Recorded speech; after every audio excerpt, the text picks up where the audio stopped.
Land of power, land of might, exceptional rage, endless fight, patriot bulldozer, leading the way, crushing all foes, making them pay. Flag in hand, fury in eyes, screams of pride, ignoring lies. Iron grip, ruthless and cold. American dream, fierce and bold. Bow before the storm, unstoppable wave. Marching forward, no soul to save. Bulldozers wrath, tearing apart. Exceptionalism, fire in the heart. No retreat, no surrender. Bulldozers force a savage offender.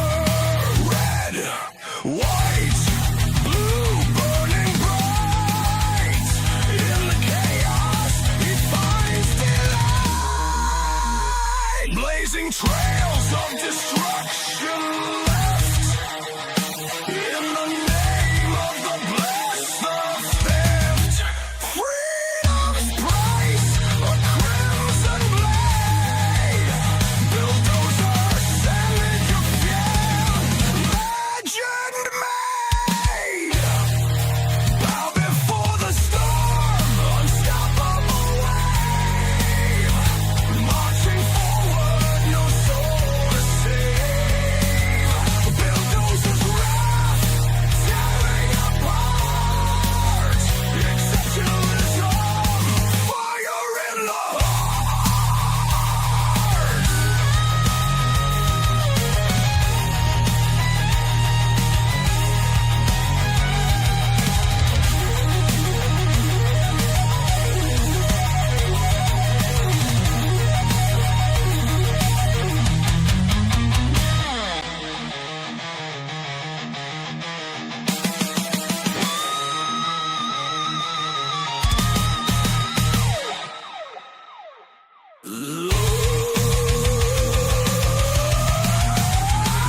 Blazing trails of destruction left.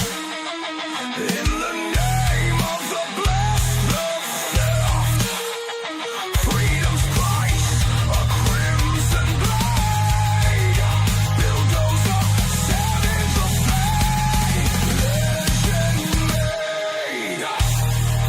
Bow before the storm, unstoppable wave. Marching forward, no soul to save. Bulldozers wrath, tearing apart. Exceptionalism, fire in the heart.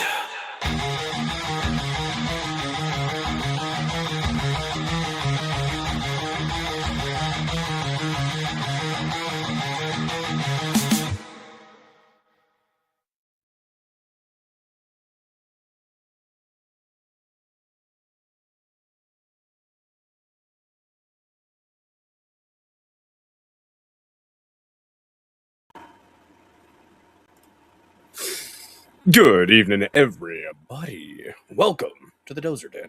If you haven't yet smashed the like button yet, well, go ahead and give it a good thumping. Caress that like button.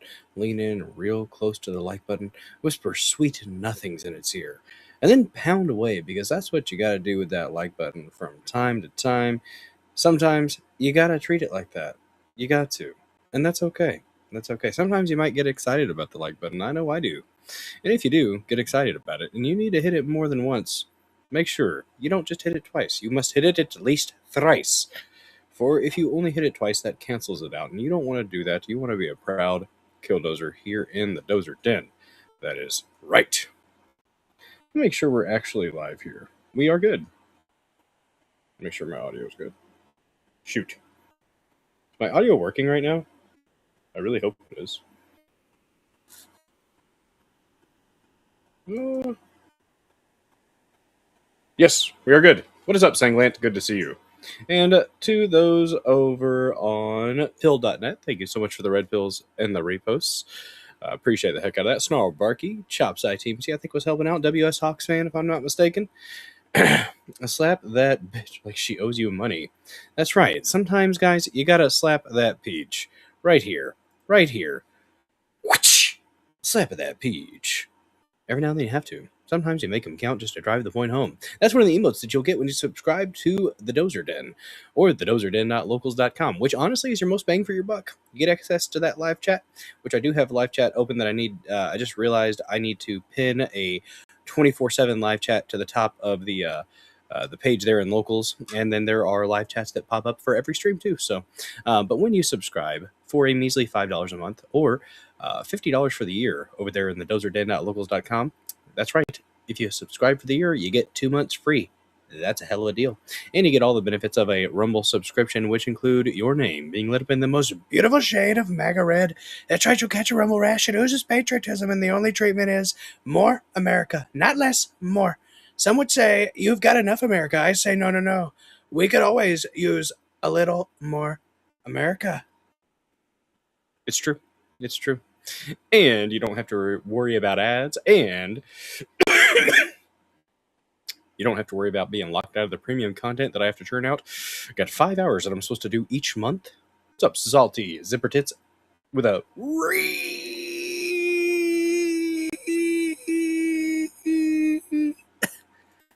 done. But anyways, and yeah, it's honestly just one of the coolest things. All those emotes, guys, all those emotes, that slap of the beach, plus a plethora of other wondrous, stupendous, fantabulous emotes, some animated, some not, hopefully all kind of entertaining. What's up, Sheriff Hector, over there on pill.net? And to all those that are watching, thank you so very much. To those watching in the future, off of the live stream, I appreciate you watching. And I hope that the planet is still there. If the asteroid came, I hope it was swift. And if that is the case, then you aren't actually watching this.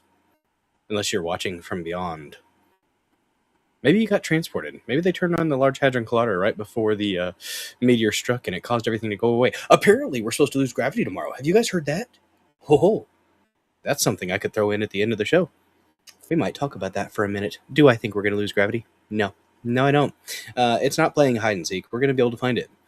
Guys, I love my lurkers. I do. But if you have not said hello in the live chat, pop in, mix it up with your fellow Killdozers, and have a good time. Look at Sangland. Look at Sangland, showing you what is available there in the dozerden.locals.com.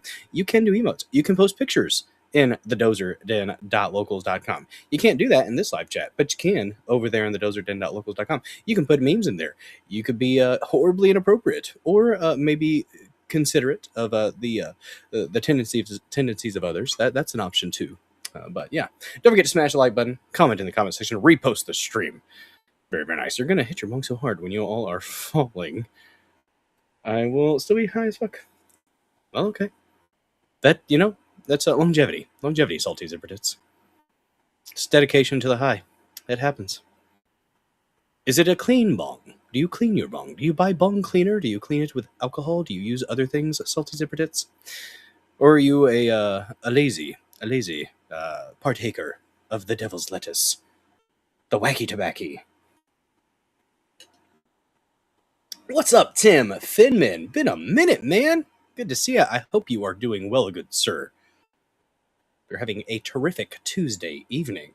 I know you like the patina. Oh, okay. You just okay. You go hard. Salty Zipper Tits is no slacker when it comes to the smoke. It's okay. I don't really care.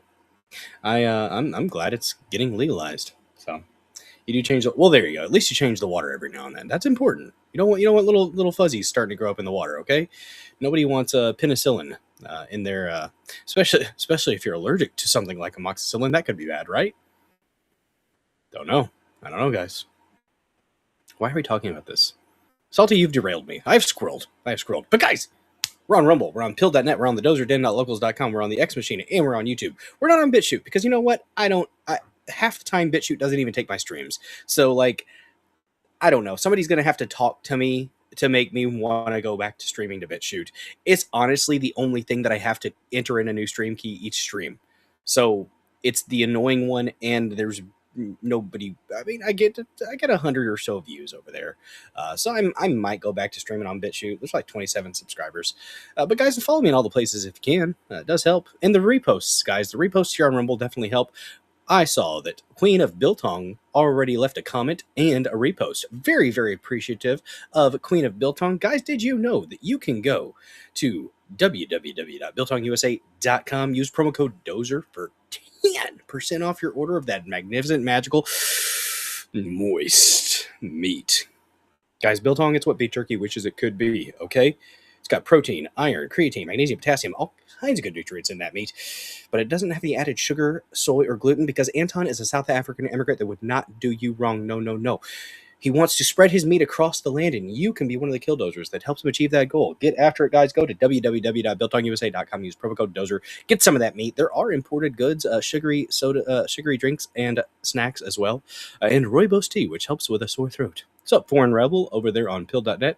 Guys, did you know that if we hit $50 worth of donations on any stream that we do, I will put on a fancy hat. By the way, I found the gray America fisherman's hat. It was on Lady Dozer's dresser.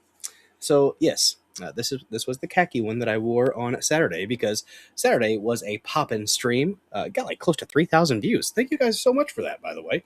Not really sure what happened with that, but it took off. So it was also like a 6-hour stream. Guys, did you know I stream Monday, Tuesday, Thursday, and Saturday at 9 p.m. Central?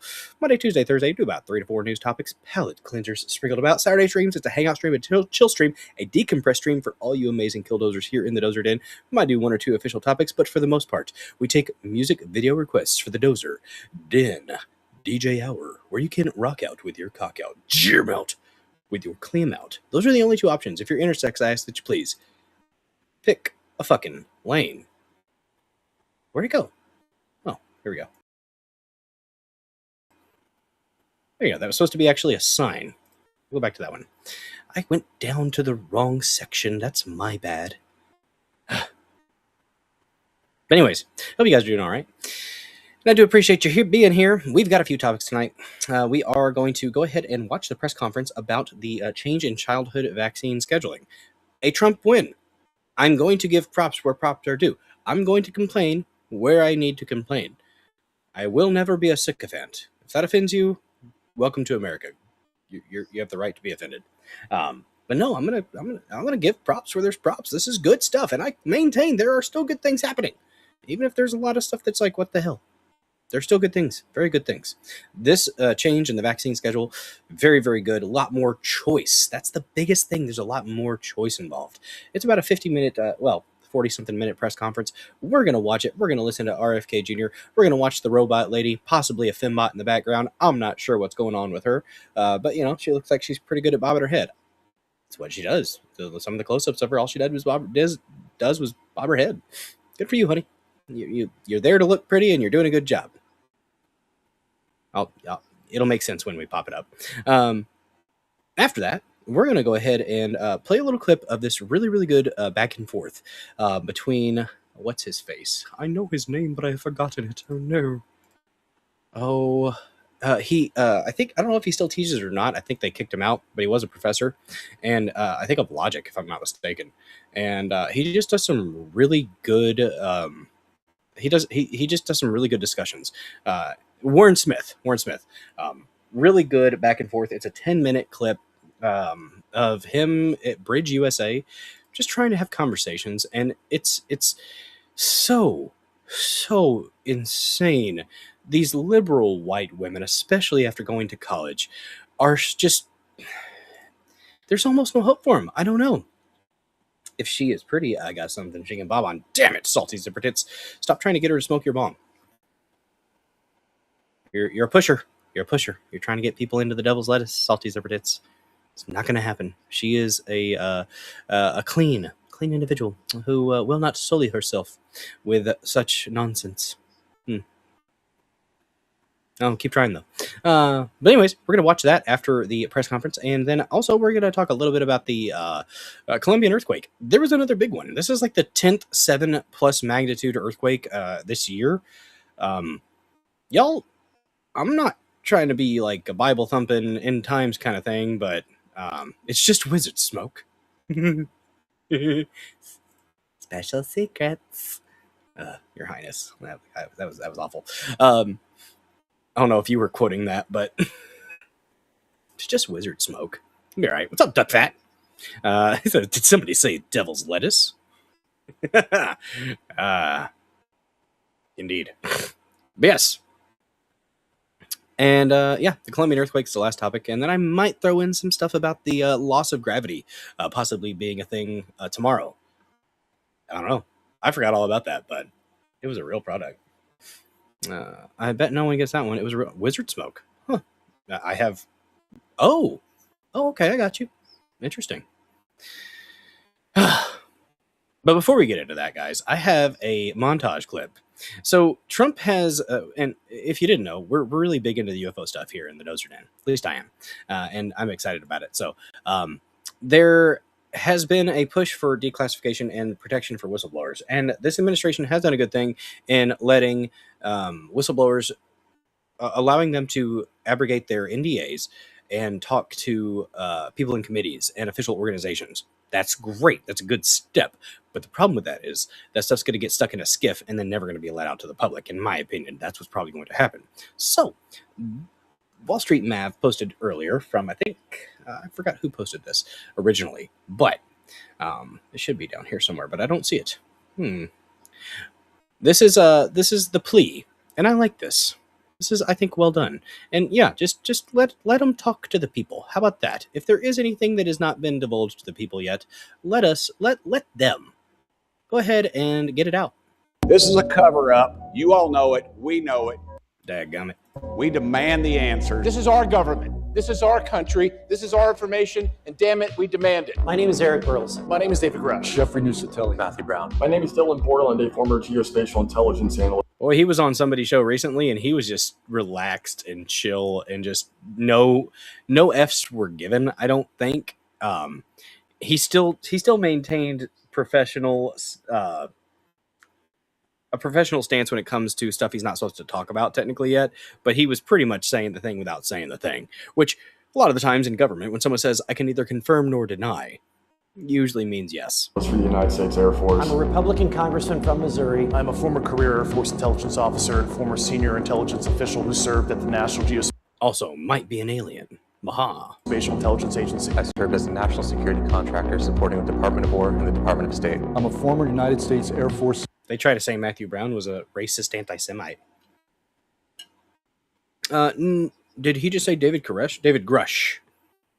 Security Forces member. And a member of the task force on the declassification of federal secrets. I've already provided classified testimony and evidence to the Intelligence Community Inspector General and Congress Regarding unidentified anomalous phenomena, technologies of unknown origin, and non-human intelligence. We continue to receive credible claims of recovered craft of non-human origin and reverse engineering programs. This included photographs and videos of these operations to include the craft and the non-human occupants. I can tell you with certainty that I provide evidence of current operations. And I've seen this evidence with my own eyes, and I've had these discussions with our nation's most senior leaders in a classified environment. So I believe he is completely genuine in what he's saying there.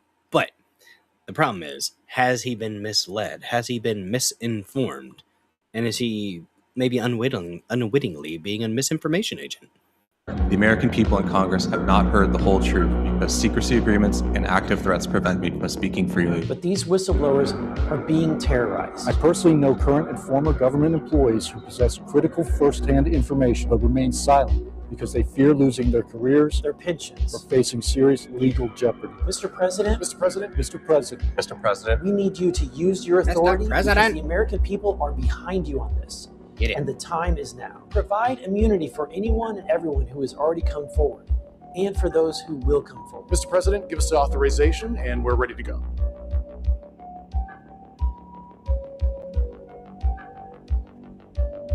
So it's like, okay, we already got you can talk to people like in committees. That's great. That's a good step. But let's go a little bit further. Let's keep it rolling, Trump. Come on, you can do it. I believe in you. All right. Let's see here. One thing I want to talk about just for a second here. It's recently been released. Senator Rand Paul and somebody else, I think John something, not Cornyn, one of the other ones, released some text messages from Fauci's, I guess, government phone. And while he was telling everybody that there were no concerns about pregnant women taking the shots publicly and on TV, he said there were no issues. There were no concerns. In private, Anthony Fauci was expressing concerns, along with Rochelle Walensky. And I'm at the point, y'all. I am at the point with Anthony Fauci, with these individuals, if you knowingly contributed to the death of unborn babies by telling women that they should take something that they shouldn't have been taking, I'm ready for something to be public and permanent. A public and permanent solution to these individuals that caused the death of children, unborn children. That means Fauci. That means Walensky. That means anybody that was aware of that and went ahead and pushed this out onto the populace. You deserve a public and permanent ending. After due process, of course. But it needs to be public and it needs to happen. Until we have accountability for that, it's a joke. That's one that has really, really, really troubled me over the last few days.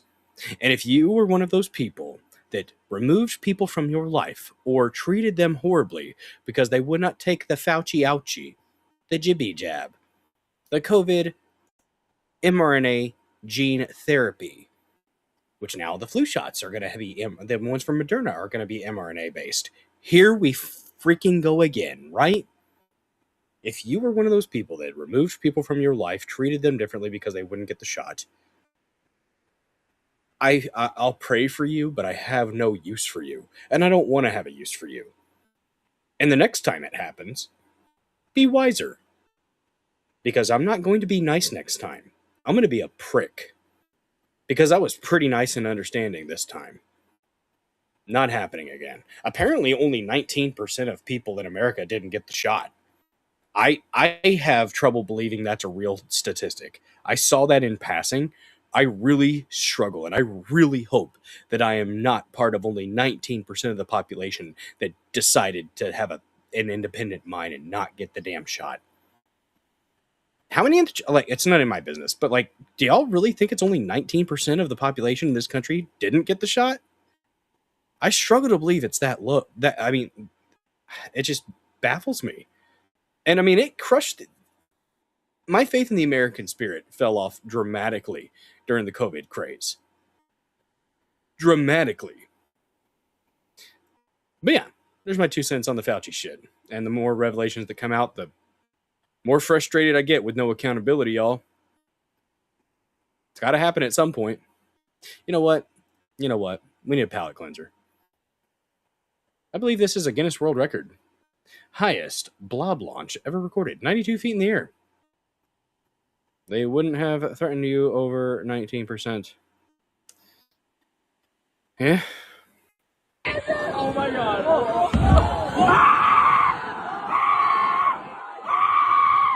Clinch.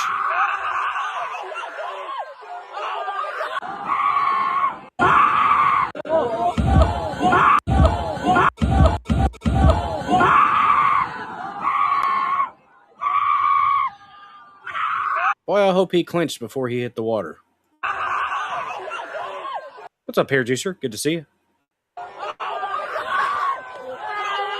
That was a big old boy that jumped onto the blob there. Oh my god. Spectacular. This is what it's about. Mm-hmm. Hey, we were talking about Indian. we were talking about Indians quite a bit on Saturday, y'all. It was the person recording screaming like a bitch. It was indeed. We were talking about Indians quite a bit on Saturday's stream, and we determined that trains are the natural predator of the Indian population. I don't know if it depends on your caste that you're born into or not, but it seems like the trains are actively seeking out Indian prey. And, maybe there are some reasons behind it that I am not fully aware of. I don't know. But here's a clear example.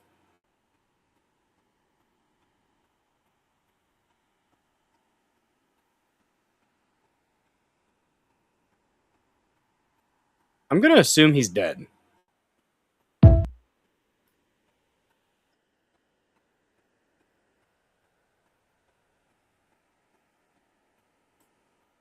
You know what? This might be AI. You know what? No, it's probably real. It's probably real. Trains kill more Indians than tigers do. We looked this up. This is true. Harry Toe speaks truth. Good to see you, Harry Toe. Trains are justice. That is all. Trains are justice. Also, Timcast fired Shane Cashman. Really quick. Beanie Man. What a fag move. He was a pleasant voice on Timcast. I enjoyed Shane Cashman. Was he a bit of a heel at times? Yes, but that was fun. That was part of the fun. He fired Shane Cashman. The Inverted World. Guys, Inverted World is the show that you should watch. Shane Cashman, he'll take off maybe after getting out from underneath the Beanie Man. I don't know. He was on the Candace stuff a little bit, but it's mostly, I think, in jest. But yeah, Cashman's great, and Tim Pool fired him. Apparently, I was in the chat today on Timcast, and apparently somebody, Zersky, was the username that kind of responded that apparently last night, or the night before, I think it was last night, he apparently spent 30 minutes saying that he didn't fire Shane Cashman, while pretty much saying that he fired Shane Cashman. Not cool. I mean, there are some things that keep me from paying to be a part of like that Discord community on Timcast, .com, and that's one of the things. Doing stuff like that, having one of the solid voices that actually stirred it up on your conversations. I still appreciate the conversations on Timcast. I do, but Shane provided a little bit more depth on some topics. Mainly, clouds and birds are not real. It's a very, very, very important message that needs to be gotten out there. And the Beanie Man can't keep him down. Yeah, I agree with you on this one. What's up, Lord Blades? Good to see you. Thanks for being in the chat, saying hello. And like I said, guys, I do love my lurkers. But if you have not said hello in the chat, say hi. Slap a peach if you can. Or use one of the other emotes. We do have non-subscriber emotes, guys. They're available. All right, guys, are you ready to get into the first topic? Are you guys ready for this press conference from the president, RFK Jr., Fembot lady to the left? Where'd it go? Fembot lady to the left and a couple other people. She's wearing an ascot. I think that's what that's called, right? Everyone knows birds are a CIA psyop. Mm-hmm. Tim's girlfriend, her other boyfriends. That's funny. Yeah.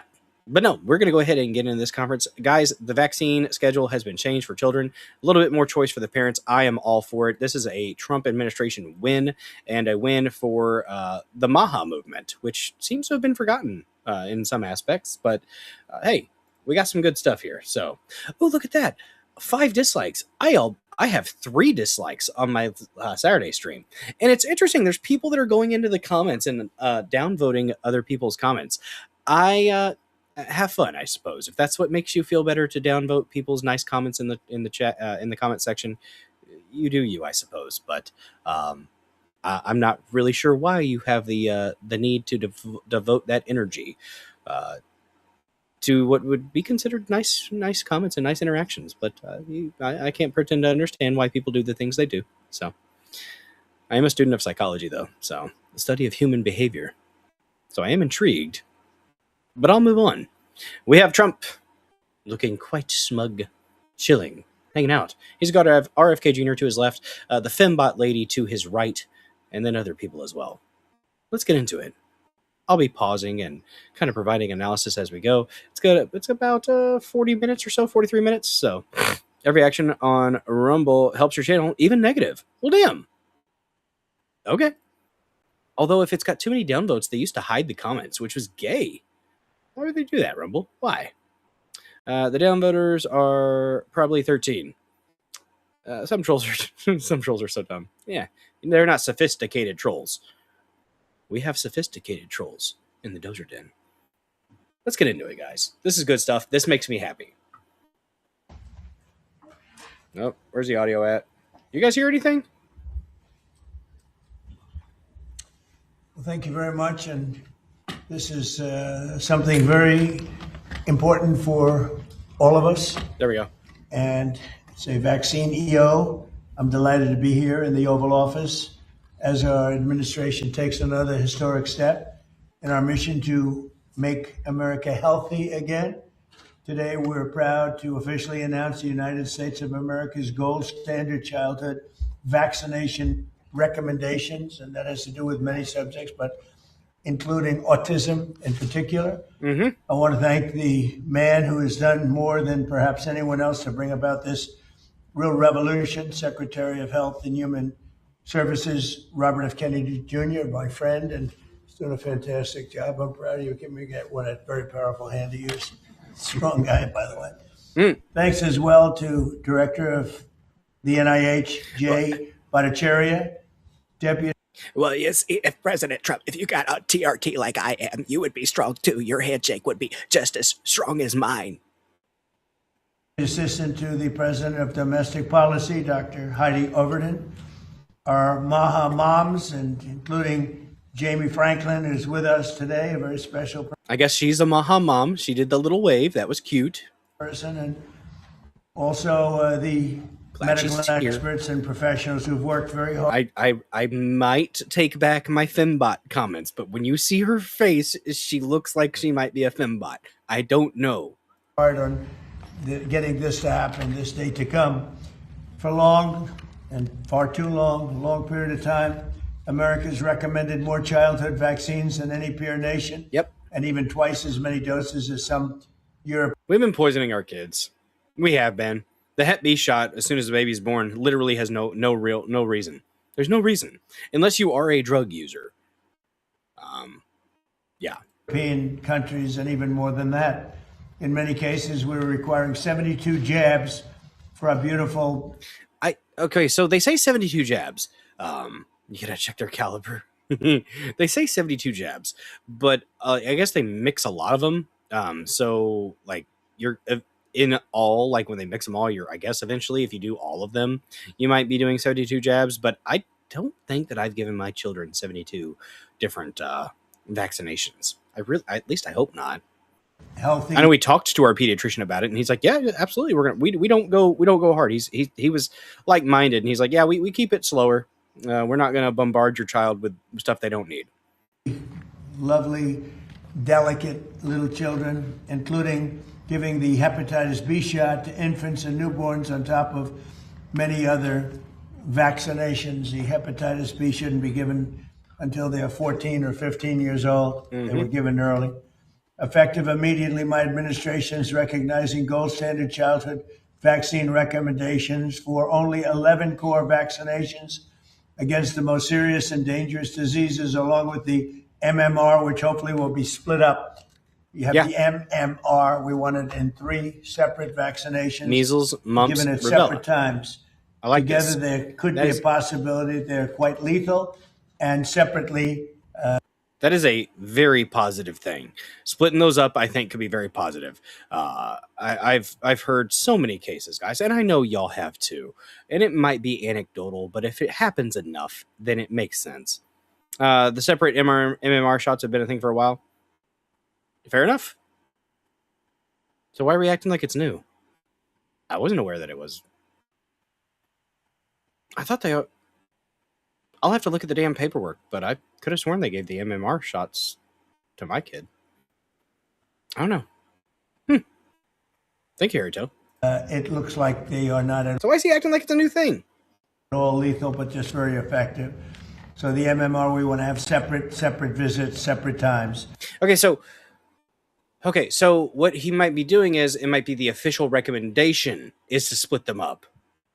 It is new, but people in the know. Okay, exactly. There we go.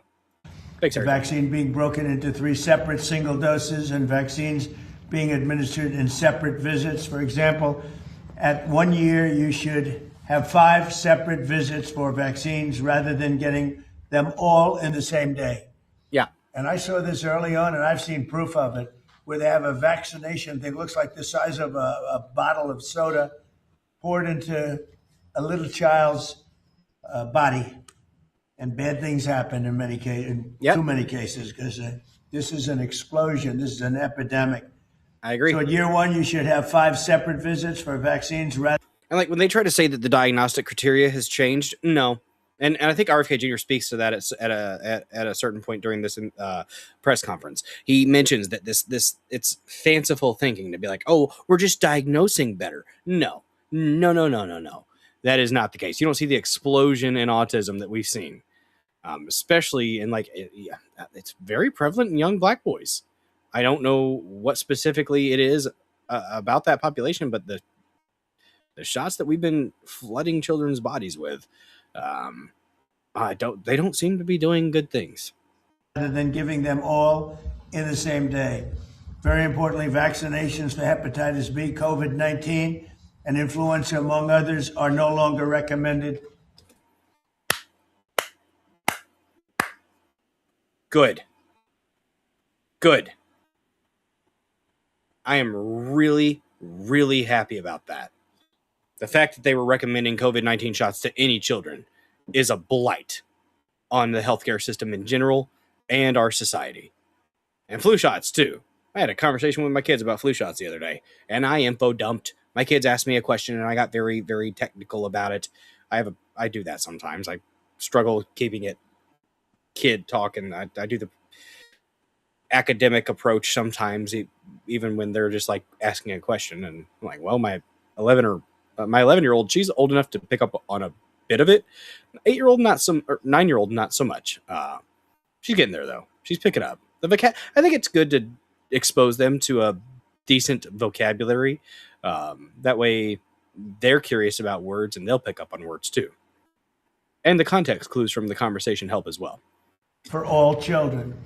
In addition, this executive order directs the Attorney General to advance legal challenges against states that violate children's rights to religious or medical vaccination exemptions for the exemptions. Other countries with high vaccination rates without mandates for school. So what we do is other countries have very high vaccination rates, and they have not had, and they don't have, without mandates for school. Parents can still choose to give their children all of the vaccinations if they wish.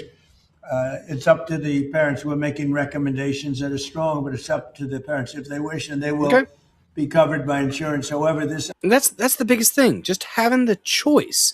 Parents having the choice to address their children's health in the way they see fit without being abusive. That's the main thing that I'm happy about. And maybe it'll destigmatize some of those people that want to spread things out or not partake in a certain procedure for their children.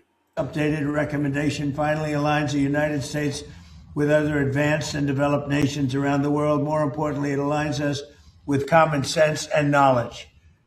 Decades ago, children received only a small fraction of the vaccines required today. In those times, people were much healthier. And of course, the high rates of autism now observed did not exist. Nope. So there's a reason for such epidemic rates of autism. Yep. And we're going to bring it back to much closer. I will say it's interesting that they've been pushing epidemic. RFK Jr. in his back and forth with Dana Bash said epidemic a couple times. Trump is saying epidemic a couple times. That is good messaging. To where it was. Well, we do not know exactly what the cause is with respect to autism. It's the Tylenol Americans. It is essential to our research efforts that we have the very best vaccine recommendations in the entire world. So we're reducing them. We're changing it to visits over a period of a year and a half. So they get 20% of what they would have gotten in one big shot. A big shot like the size of a large glass of something. This announcement is a major victory for parents' rights, religious and constitutional rights. I see 11 likes on the stream. Guys, 16 people watching. If you haven't smashed the like button, smash it like you would a delicious burger.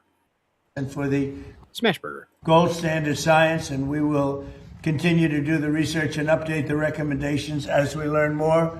And I think you're going to see some amazing results. Breaking it up, it's not only that you're doing fewer vaccines or jabs, as they say, but you're doing them in a series of visits to the doctor, much smaller amounts. To ensure Americans benefit from these recommendations, my administration is fully committed to using every tool at our disposal, including a review of potential funding and finding. Frankly, we're doing funding and we're doing findings, and the findings will be announced almost immediately as we gain some strong surety. So now I'd like to have Bobby say a few words, followed by Jay, Heidi, and Jamie, and then I'll sign the executive order, which I'm very excited about, because I came in and I said, I want to find what's going on with autism. It's many, many times what it used to be years ago, and it gets progressively worse, and we had progressively more and more vaccines. So in a nutshell, and you can see it through this, we're breaking up the vaccines and we're breaking them up into time periods. So really quick, Okay? I'm going to pause that and I'm going to bring up what he's showing. So let me scroll up here. There we go. So I'm going to stop sharing that. Trump just held this here up when he's talking about breaking up the shots. So we've got delivering gold standard childhood vaccine recommendations for Americans. 1. Greater parental choice and support for religious/medical exemptions. 2. Attorney General directed to support legal challenges to restrictive state vaccine laws. 3. States urged to reconsider school vaccine mandates. 4. Splitting up the MMR shots. 5. More widely spaced vaccinations. 6. Hep B, flu, COVID-19, and rotavirus moved out of universal recommendations. 7. Development of alternative to aluminum adjuvants. 8. Stronger vaccine safety monitoring. This is good.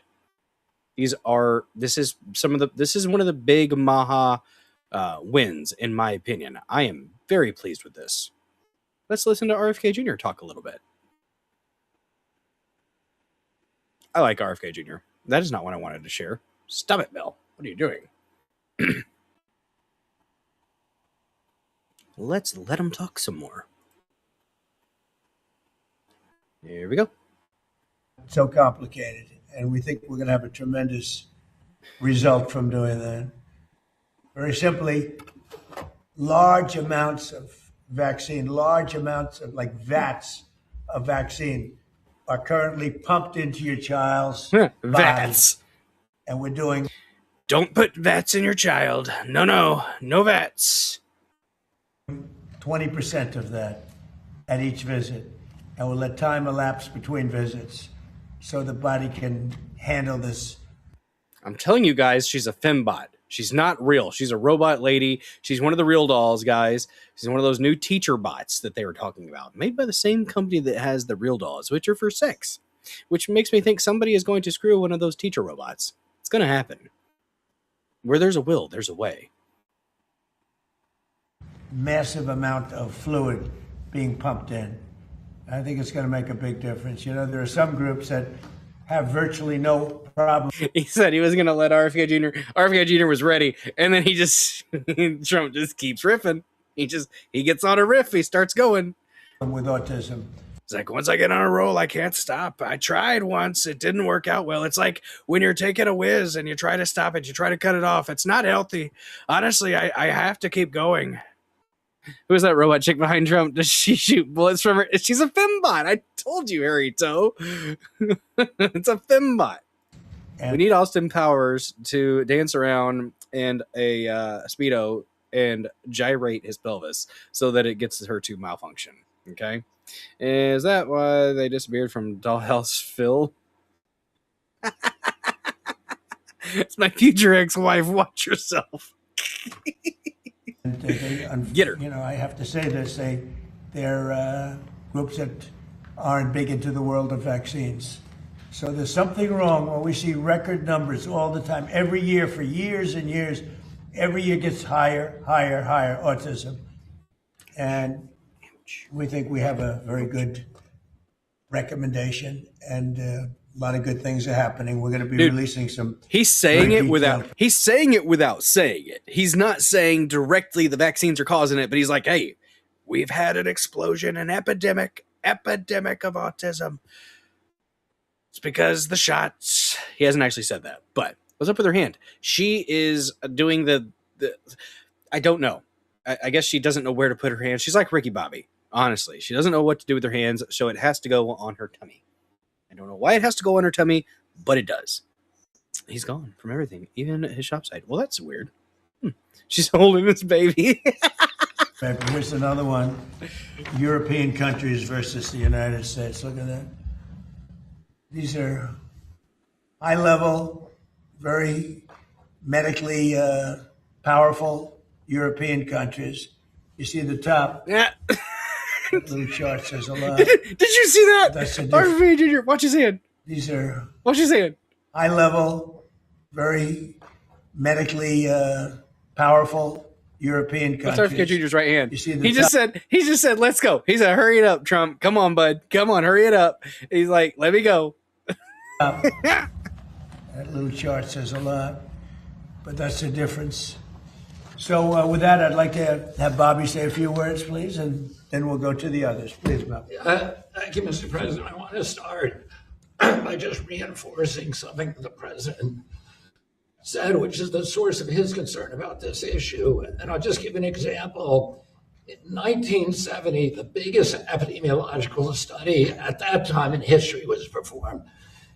And the university scientists from across this country looked at all the 8-year-olds in Wisconsin, about 900,000 children. And they were looking for autism, and they knew what autism looked like. And they came back with an incident rate of 0.8 per 10,000. So less than 1 in 10,000. The rate, according to CDC today in this country, is 1 in every 31 children. Yep. In California, it's 1 in every 19 children, 1 in every 12.5 boys. So there has been a dramatic increase. One of the things that the industry likes to say, one of the talking points, which the press loves to parrot, is, oh, we're just noticing it more. Yep. But this is an absurdity, and this is an assertion that has been debunked again and again and again by peer-reviewed literature. Yep. But it's also debunked by common sense. Because if we were just noticing it more, we would notice it in older groups. Mm-hmm. But we're not. We're only noticing it in kids who were born around 1989 or after. Yep. The older generations, you're not seeing those increases. So something happened in the mid-90s that changed our children, and it has to be an environmental exposure. Yep. Because genes don't cause epidemics. They can provide a vulnerability, but you need an environmental toxin.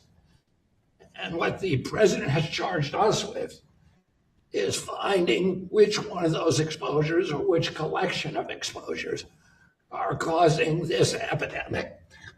For decades, I fought for a simple principle. I'm not going to lie. RFK Jr. looks good behind that desk. I'm just saying. When it comes to the health of our children, government has an obligation to follow the evidence wherever it leads. If it was not for the speech disorder, I maintain, if it was not for the speech disorder, this man would be almost unstoppable in politics. Tell the American people the truth and give parents the information they need to make informed decisions for their families. Mr. President, you gave us a mandate to do just that. You directed HHS to examine America's childhood vaccine recommendations against the best available science and the practices of other developed nations. Salty, I thought he softened on the 2A thing. We did that work, and on January 5th, HHS and CDC overhauled the childhood immunization schedule, reducing the number of diseases universally recommended for vaccines from 17 to 11. You know what? Honestly, he can probably do more beside the desk than behind the desk. and establishing distinct categories of recommendations based upon the scientific evidence. Our assessment found that the United States recommended more childhood vaccines than any other peer nation. President Trump mentioned the number that's 72 jabs before 18, but it actually could be up to 94 jabs. Oof. And nobody else has anything like that. And then many other countries, or most other countries, achieve high vaccination rates through education, informed consent, and public trust rather than mandates. Today, with this executive order, you are building on that work and acting on that evidence. We will preserve access to vaccines, strengthen safety monitoring, expand research, give doctors and parents better information, and restore informed consent and parental choice to their rightful place in American medicine. At HHS, we are already moving across multiple agencies: FDA, CDC, NIH, ARPA-H, NTP, the National Toxicity Program, and other parts of the department. We have already launched unprecedented research effort examining vaccine safety and long-term health outcomes in American children. We are putting some of the largest health data sets in the country to work, including CDC's Vaccine Safety Data Link, FDA's BEST systems, and other major federal and private health data sources. We're pursuing dozens of studies and analyses. We are comparing health outcomes in vaccinated versus unvaccinated children. We're examining aluminum adjuvants, the timing of the hepatitis B vaccine, administered during pregnancy, and outcomes ranging from allergies to autoimmune disease to autism and other neurodevelopmental disorders. At NIH, the National Institute of Allergy and Infectious Diseases and the National Institute of Environmental Health Sciences are working with the National Toxicity Program on a comprehensive review of vaccine adjuvants, ingredients that are added to vaccines to amplify the body's immune response. They will determine what the I think she's one of the Maha moms, Harry Toe. I'm fairly sure that's who she is, because when Trump said, we've got Maha moms, she did a little wave. I think she's one of the Maha moms. Science establishes and where uncertainty remains and where we need additional research. We're bringing that same determination to autism.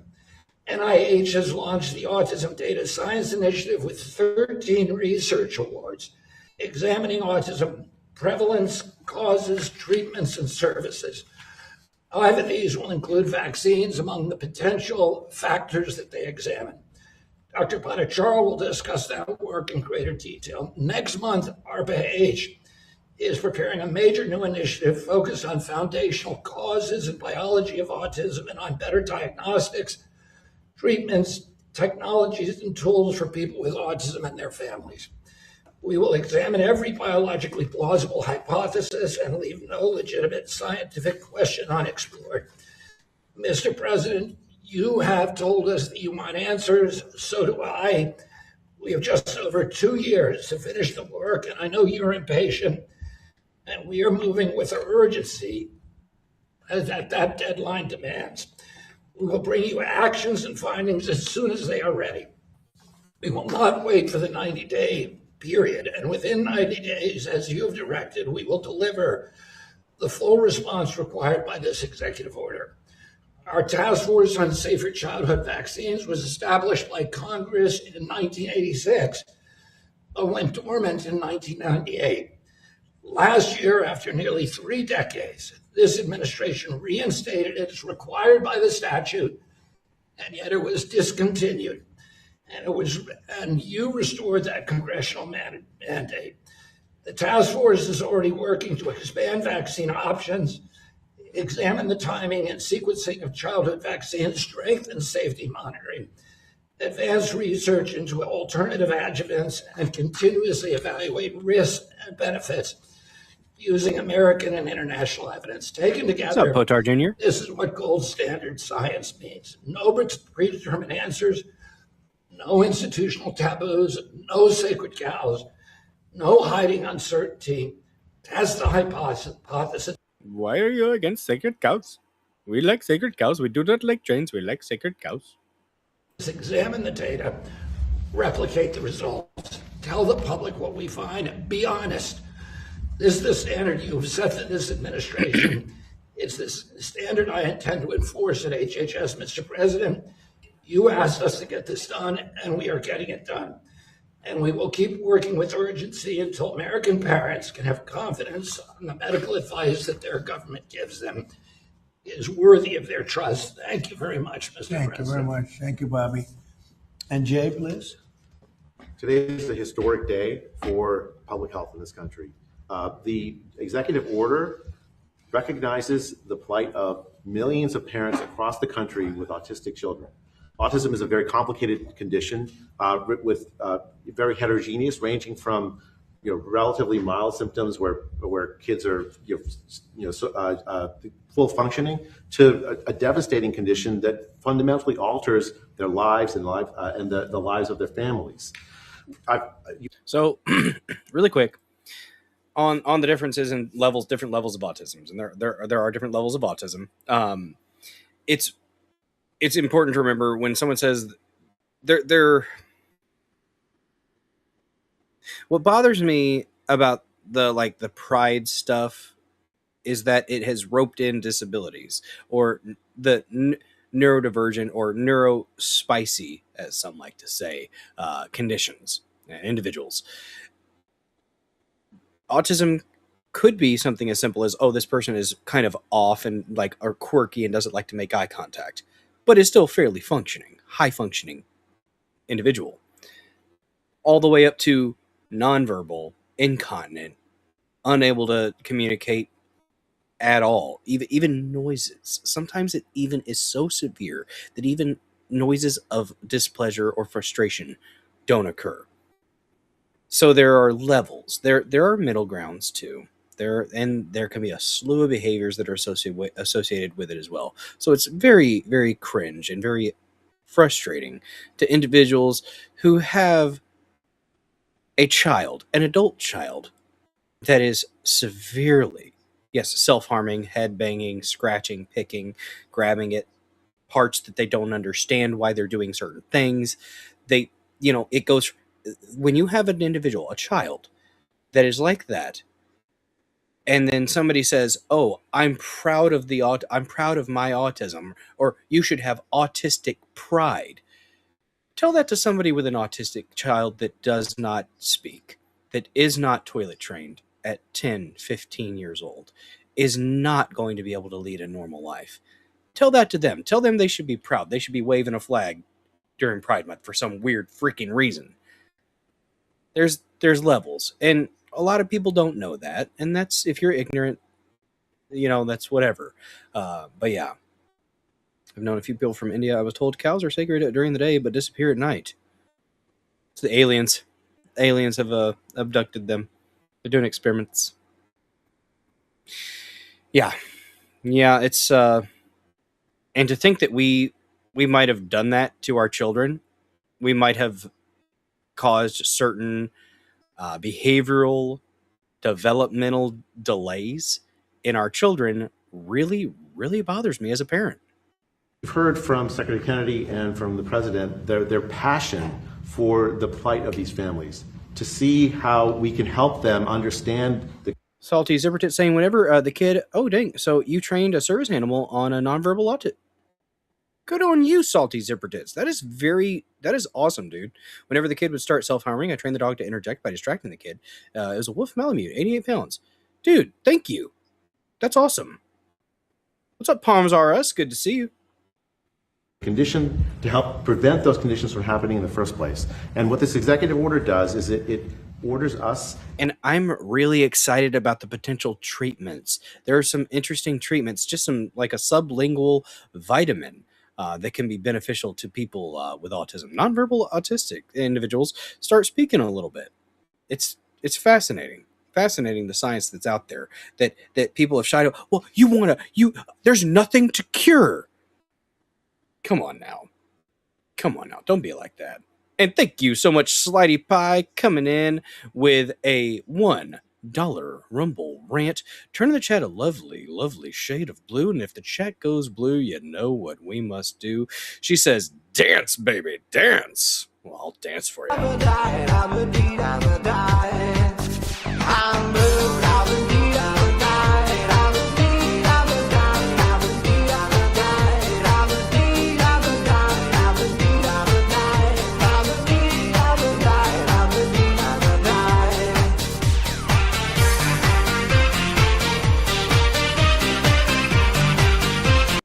Enough of that. Enough of that. And then Harry Toe right behind her with the $5 Rumble rant, turning the chat a lovely shade of yeller. Guys, while it may not be gold, it's pretty damn close, and I do love me some gold. I love gold. Yes, yes, indeed. Alan is such a brave young man. See, the only soap I used. Oh, Alan's artisansoaps.com. Thank you for that. And that is actually, he's a, let's see. Such a brave young man. Elon's brain chip is designed originally to be for nonverbal. Interesting. Was that the original purpose? I didn't know that. If that's true, that's interesting. Dude, Alan's Artisan Soap. Let's check this out. Thanks for sharing, Harry Toe. Alan's artisansoaps.com. Let's check this out. A brave young man indeed. So Alan's Artisan Soap.com, soaps.com, ALANSARTISANSOAPS.com. Amazing soap made by amazing people. You could subscribe to his newsletter, maybe later. Let's see. Alan was born with a rare genetic disorder with skin sensitive to textures and artificial ingredients. So we developed soaps with 100% natural ingredients and fragrance oils. Our soaps are quick to lather, soft to the touch, and rinse away clean, leaving only the light scent of natural fragrances. Most of our processing and packaging can be done by people with special needs, which gives us the ability to provide workplace opportunities to one of the most underserved and vulnerable segments of our population. Each soap is packaged by hand with a story from Alan about each fragrance. That is freaking awesome. Hell yeah. And donates to organizations to help kids with special needs. That's freaking awesome. Got vanilla lime, cedarwood jasmine, lavender rosemary, watermelon basil. Honestly, not that expensive. For an artisan soap, $7.99, that's worth it. That is worth it. Our motivation, people always ask, why a soap company for a kid? And the answer is simple. He won't always be a kid. Parents of special needs children and young adults lose sleep over finding opportunities where their children have an opportunity to develop job and workplace socializing skills. We learned with a special needs child that everything begins earlier than with typical kids. You start preparing early for everything, even just getting out of the door. Alan's three favorite words are, wait. Well, we can't wait until Alan is in his teens to start figuring out what he can do and for how long, and where he will find a place that he fits. As you may have seen on Alan's website, he's also sensitive to textures and artificial ingredients, so Alan's mom was always trying different soaps that would clean and moisturize with different lathers and textures, had no chemical or artificial ingredients, and without scents that would set her allergies off. We've brought those things together to create a high-quality product with a business model designed to provide opportunities for young adults and others with special needs to enter and participate in the workplace. We're still in the startup mode as we build sales to support local employment opportunities for those with special needs. And we appreciate your encouragement, your support, and purchases, and sharing us with your friends. Nice. Check them out, guys. Check them out. It's a really good soap. I'm not kidding when I say my skin is super soft. Well, hell yeah. Salty, good lord. They're a lot of the times places. They're technically sheltered workshops. That's what a lot of them are called, yes. But when you understand these unhuman agendas are being induced, created by non-humans, it will make a little more sense. Ooh, Potar Jr. Interesting. That was good. Thank you for sharing that, Harry Toe. And thank you for the $5 Rumble rant. I did not mean to share that again. That gets us to $6 on the night, guys. If we hit $50 worth of donations, I will put on a fancy hat. And I did find my hat, the gray one. Okay? My Merc efficient hat. I found it. It was on Lady Dozer's dresser. So they start them as kids too. Good lord. No. Back to this. We have Jay Bhattacharya talking. He has a funny last name. Hopefully he stays away from the trains. I think he's one of the smart ones. At HHS to take this extremely seriously, as we have been for the last year and a half and more of the presidency. At the NIH, what we've done is we have established the Autism Data Science Initiative, which started almost a year, actually more than a year ago, where... Well, he's stumbling over his words a little bit. We funded a dozen and more major research teams to answer the question of what is the cause of autism. It's a complicated biological phenomenon. It's not going to be a simple answer. It will have, as the Secretary said, potentially genetic predisposition, but that cannot possibly explain why we've seen such a large rise in autism. There must be some other environmental factors involved, and that's the basis for thinking that's driving these dozen and more research teams that are looking at this. The science takes time. It's very frustrating, and I know I felt that frustration myself. As a scientist, you don't get answers immediately. But the teams have been working assiduously for a year. And the main thing I want to emphasize that we've already accomplished in that year is we've changed how people and the scientific community thinks about autism. You've given them permission to ask the question that would otherwise have been difficult to answer otherwise. It's if you come to an answer that links autism to some other politically correct things, and you all of a sudden have this link, as a scientist, you fear that your career is going to be over. What we've done. That is why I say it. I'll say it once, I'll say it again. Pay attention to the motivations behind the research. The people that are funding the research, look at their motivations, look at their influence on the researchers, look at the methodology, and look at how unbiased they are. Okay? Amish have zero autism. I don't think it's quite zero, but it is very, very low. In this administration, we've given permission to scientists to honestly answer this question, to find the... And I've seen some very cringe stuff from people in certain fields where they're just like, "Oh, the Amish don't have autism, but they spend all day making furniture and doing a whole bunch of this or that and hyper focusing on something and getting a lot of work done." And I'm just like, yeah, it's called industrious behavior. It's called get after it attitude. It's called, I don't know, you got to do it, so you do it. It's not autism. It's just doing the thing that you need to do, and also being really good at it. When you slap autism on everything, nobody is autistic. You can't just do such a wide umbrella with that.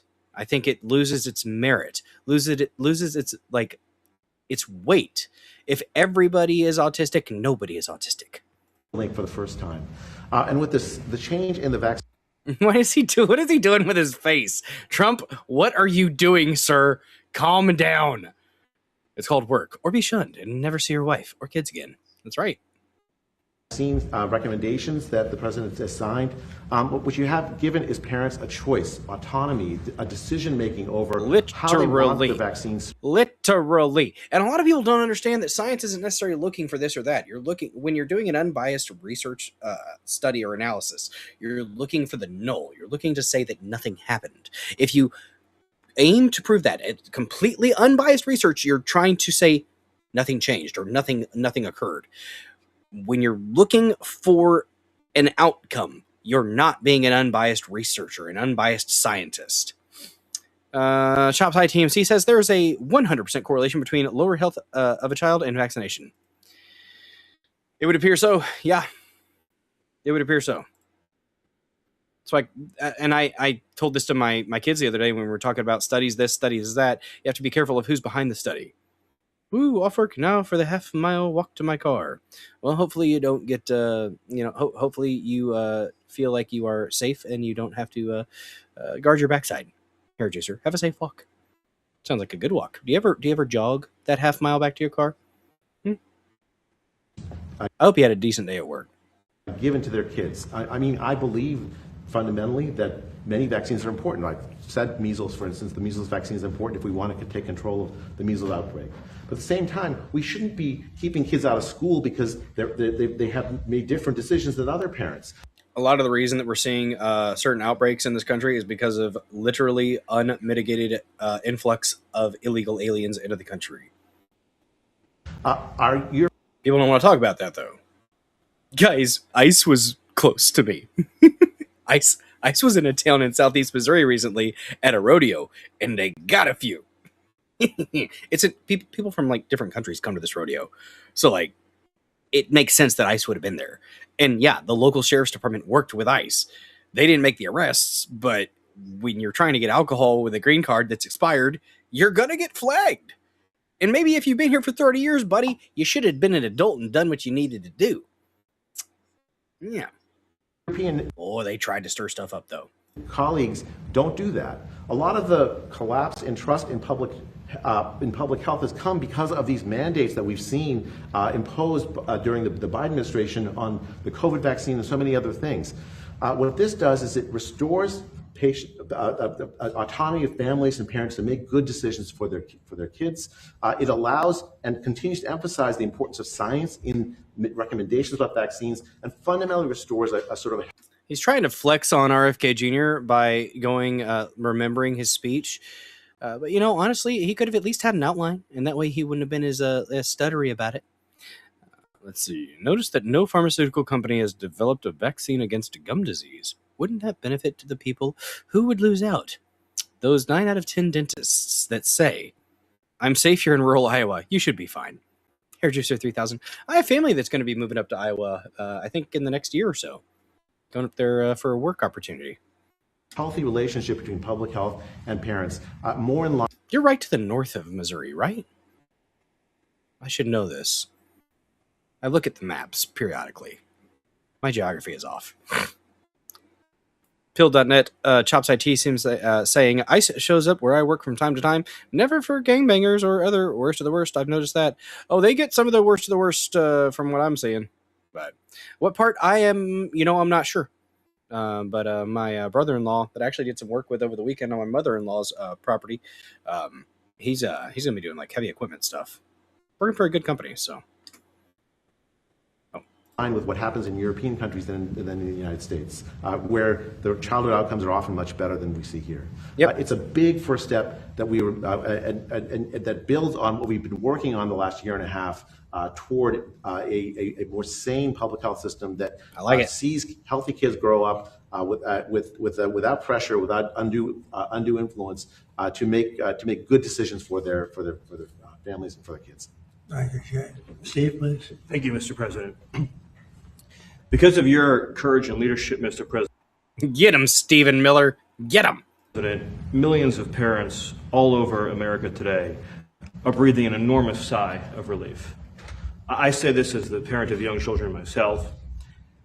Millions and millions of parents feel they've been pressured when their children are just weeks out of the hospital to take 5 shots, 6 shots, 7 shots all at once. They're told it'll be normal. Your kid will have a fever of 103 for 3 or 4 days. Your kid will stop eating for a week. Your kid's going to change all their sleep. Don't worry, it's totally fine. It's totally normal. Nobody has studied it. Nobody's looked at it. Nobody's thought about it. The pressure from the pharmaceutical industry and from aspects of the medical industry to pump your kids full of shots days after birth with no understanding of the long-term consequences has been a medical travesty. This is an issue, Mr. President, that you have been leading on for years. And of course, the man to your left has been leading on this issue for years as well, too.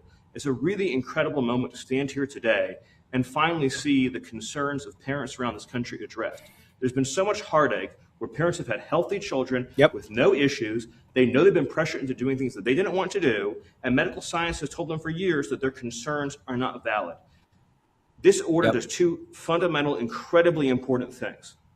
First is we get off of this ridiculous path of having our children get 70. Chops with a great point on Pilled. Pharma companies are willing to hand out stuff that will make you perfectly healthy for free.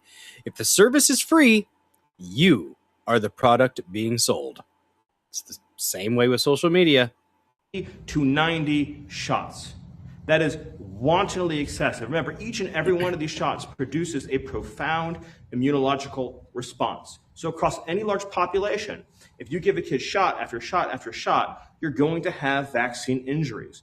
You're going to have immunological issues. You're going to have potentially neurological issues. Secondly, and so important to you, Mr. President, is the unbundling of the shot. Why do you need to have these shots bundled into these packages? Why can't you split it into 5 visits and give this young body, if a parent wants to do a vaccine, 1 shot at a time? Why is it that in Japan, you can get a separate measles shot, a separate mumps shot, a separate rubella shot, but in America, it has to all be packaged together? This is a courageous action, Mr. President. This is an action that ensures the dignity of patients, the dignity of parents. It restores choice. It says we're going to let the parent and the doctor make a sound medical decision.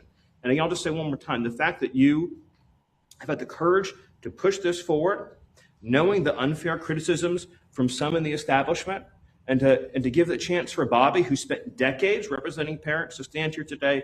It's such a profound moment. It's such a beautiful moment, and it's going to lead to such incredible advances in our understanding of children's health and making sure that, yes, we can be a country that has safety and security for our families and our children, while at the same time protecting patient choice. You can have both these things. This order accomplishes it. I'm so proud to be standing here today, Mr. President. Thank you very much, Steve. Thank you. Heidi? Yes, thank you, Mr. President. It's an honor to be here today. It is a historic day and a historic action. Many people have asked the difference between this executive order and what you signed in December in a presidential memorandum and what you signed later on in May. Just want to quickly answer that question. In December, the presidential memorandum directed HHS to produce the scientific assessment that they did, and then they overhauled the vaccine schedule.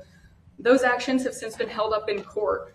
And so right now, Americans don't have access to that information, and you are correcting that wrong today and saying, I am giving Americans this information directly so that they know what HHS found in the scientific assessment themselves. But most importantly, states are actually the place where school vaccination requirements are implemented. It's state law. Apparently, Japan has also removed the shots for everyone under 7, and then only voluntary. Huh. Laws and regulations, and the CDC would advise the states on those policies. Since January of 2026, 28 states have no longer agreed with the CDC, and they recommend their own policies. A lot of those states are blue. I really like what she did there by differentiating between the previous memorandum or previous order and what they're doing now. I really like that she did that. States, and they're working with outside entities like the American Academy of Pediatrics that still rely on recommendations that were in place in 2024 with the 72 injections by age 18. So you are saying, especially to states that are willing, take a look at this scientific assessment. These are the gold standard childhood vaccine recommendations, and you should put this into your state law so that when parents go to enroll their kids in school, they do not have to meet some of the requirements for the vaccines that are no longer recommended for all children. That brings us in line with European nations. And importantly, those nations do not have vaccine mandates for school. A lot of those nations maintain vaccination rates for measles above 90%. Denmark, Ireland, Spain, Portugal all have vaccination rates for measles above 90% without mandates for school. And so they do that through increased public trust and education and letting parents be informed and make those decisions. We are encouraging to adopt those decisions here today. We do still recommend the measles vaccine for all children, but we want parents to be informed about the timing and to have the option to separate them out. So, Mr. President, this is a historic action. We are going to be working directly with states so that we're not reliant on the court case to resolve. We are doing it right away so that parents get the benefit from state laws changing. Great. Thank you very much. When you hear that number where it was 1 in 10,000 20 years ago, and now it's 1 in 30, or in California, 1 in 18, it's something happened in the meantime. Something happened environmentally or otherwise, but it's not just happenstance. Something went wrong. Some bad things were recommended. Think of it. So you have 1 in 10,000, and now it's 1 in 30. California, 1 in 18. And we got to get to the bottom of it. Please. Thank you so much for having me. I'm a mom, first and foremost. I have a 3.5-year-old, and I have... She speaks. It's a Maha mom. Man, she got a big old mouth. Look at those teeth. Damn. Did not expect that. I did not expect that at all. Ooh. Kentucky Ballistics has a 45-70 Derringer. Nice. Very nice. Have another one on the way. And Mr. President, we are so thankful. Did she say she got another one on the way? You're 1 in 18. What's well, maybe why she's holding her lower tummy. And we got to get to the bottom of it. Please. Thank you so much for having me. I'm a mom, first and foremost. I have a 3.5-year-old and I have another one on the way. Yep. And Mr. President, That's why she's grabbing the belly. She got a baby in there. we are so thankful for all the work you've done in this country with the vaccines, the food systems. Thank you as well, Secretary Kennedy. I believe health is the #1 issue in this country. If you don't have health and we don't have a healthy country, we don't have anything at all.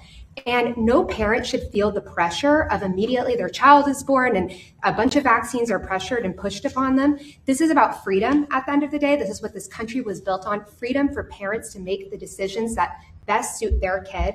And I'm not anti-vaccine at all, I'm pro-vaccine, but we want to be able to have the freedom to space it out and to choose which one works for our child. We don't believe that there's a one-size-fits-all solution for every child. So we're so thankful for everything that you're doing, Mr. President. It's just extraordinary. Like the polio vaccine, but there's questions about. We're going to figure it out, and I think we'll. The expression is we have really no choice, and nothing bad can happen from what we're doing. Nothing bad can happen. It's possible it doesn't work. I don't think that's much of a possibility, frankly. We're going to learn a lot, and we could get if we could go back 20 years, 25 years, something happened in between that would lead us to the kind of numbers that we're seeing. So could I have that and I'll sign it? Yes, sir. Very happy to sign it. This is your executive order on establishing gold standards. Guys, don't forget you can hit that repost button. You can comment in the comment section. Reposting does help, guys. Everybody that follows you is going to see a repost, and it goes in a repost tab on the front page of Rumble. That's the idea anyways. We must welcome more killdozers into the Dozer Den. Standard vaccine recommendation, sir, as previous speakers have indicated, this is going to establish essentially a new vaccine schedule that is fully informed by the research and data that we have from HHS and NIH and other aspects of the government. It also takes a very hard line on some of the... Really quick, they need to let that man grow a beard. You can tell he is freshly shaven, or at least somewhat close to that, and you can still see the shadow. Let that man grow a beard. Let it happen. More paternalistic issues that we've been talking about here, sir, in terms of infringing on parents' religious liberty or really just parents' ability to make decisions for their children. So as Heidi said, this is a very big deal. We're not waiting for anyone else to take action, as you do so often, sir. We're just going ahead and doing the right thing based on all of the best available research to ensure that America's parents and children are being as best protected by the federal government as they can be. Very good. Thank you very much.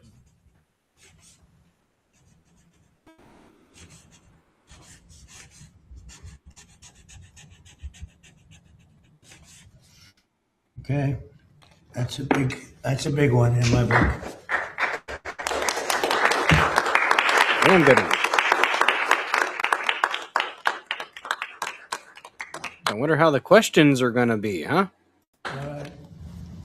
Any questions, please? Mr. President, in addition to this big announcement, you've also been posting about Iran today opposing their latest demands. You said this last round. I have Iran fatigue. I'm tired of all the wars, all the time we've won the war against Iran, honestly, guys. I'm so tired of winning because we've won like 80 times now. I really just don't. We'll listen to it, but I really don't give a fuck. Round of talks was Iran's last chance before decapitation. So what now? What comes next? You'll find out. Are you still, are massive escalation, is that still on the table? Well, we have that certainly that ability if we want to do that. Yeah, you'll find out. You said you're low-keying it with them, that you're semi-negotiating. What exactly does that mean? Well, they asked for reparations, you might say, or they asked for money for the damage that we've done. I said, that's a good idea. Well, we're going to ask for money for the damage they've done over a 50-year period. Whether you go SS Cole or whether you go all of the people that were so badly hurt, so badly wounded or killed, many thousands of people, and maybe damages for the 52,000 protesters over the last 4 months that were killed in Iran. We think their families should. Where does that number come from? I've heard people throw that number out there. Where does that number come from? Is that legit? I don't know. Get damages for killing their person or their child or mother, father that were protesting. It's at least, it was 52,000 a month and a half ago. So now what is it? So if there's damages to be paid, I think Iran should pay those damages. Mr. President, Mr. President, are you frustrated with Senate Republicans and Leader Thune for going home for recess without passing the Save America Act? Well, I think they should pass voter ID. I think they should pass proof of citizenship, basically Save America, Save America Act. I think that should be something that we should absolutely get. Yeah.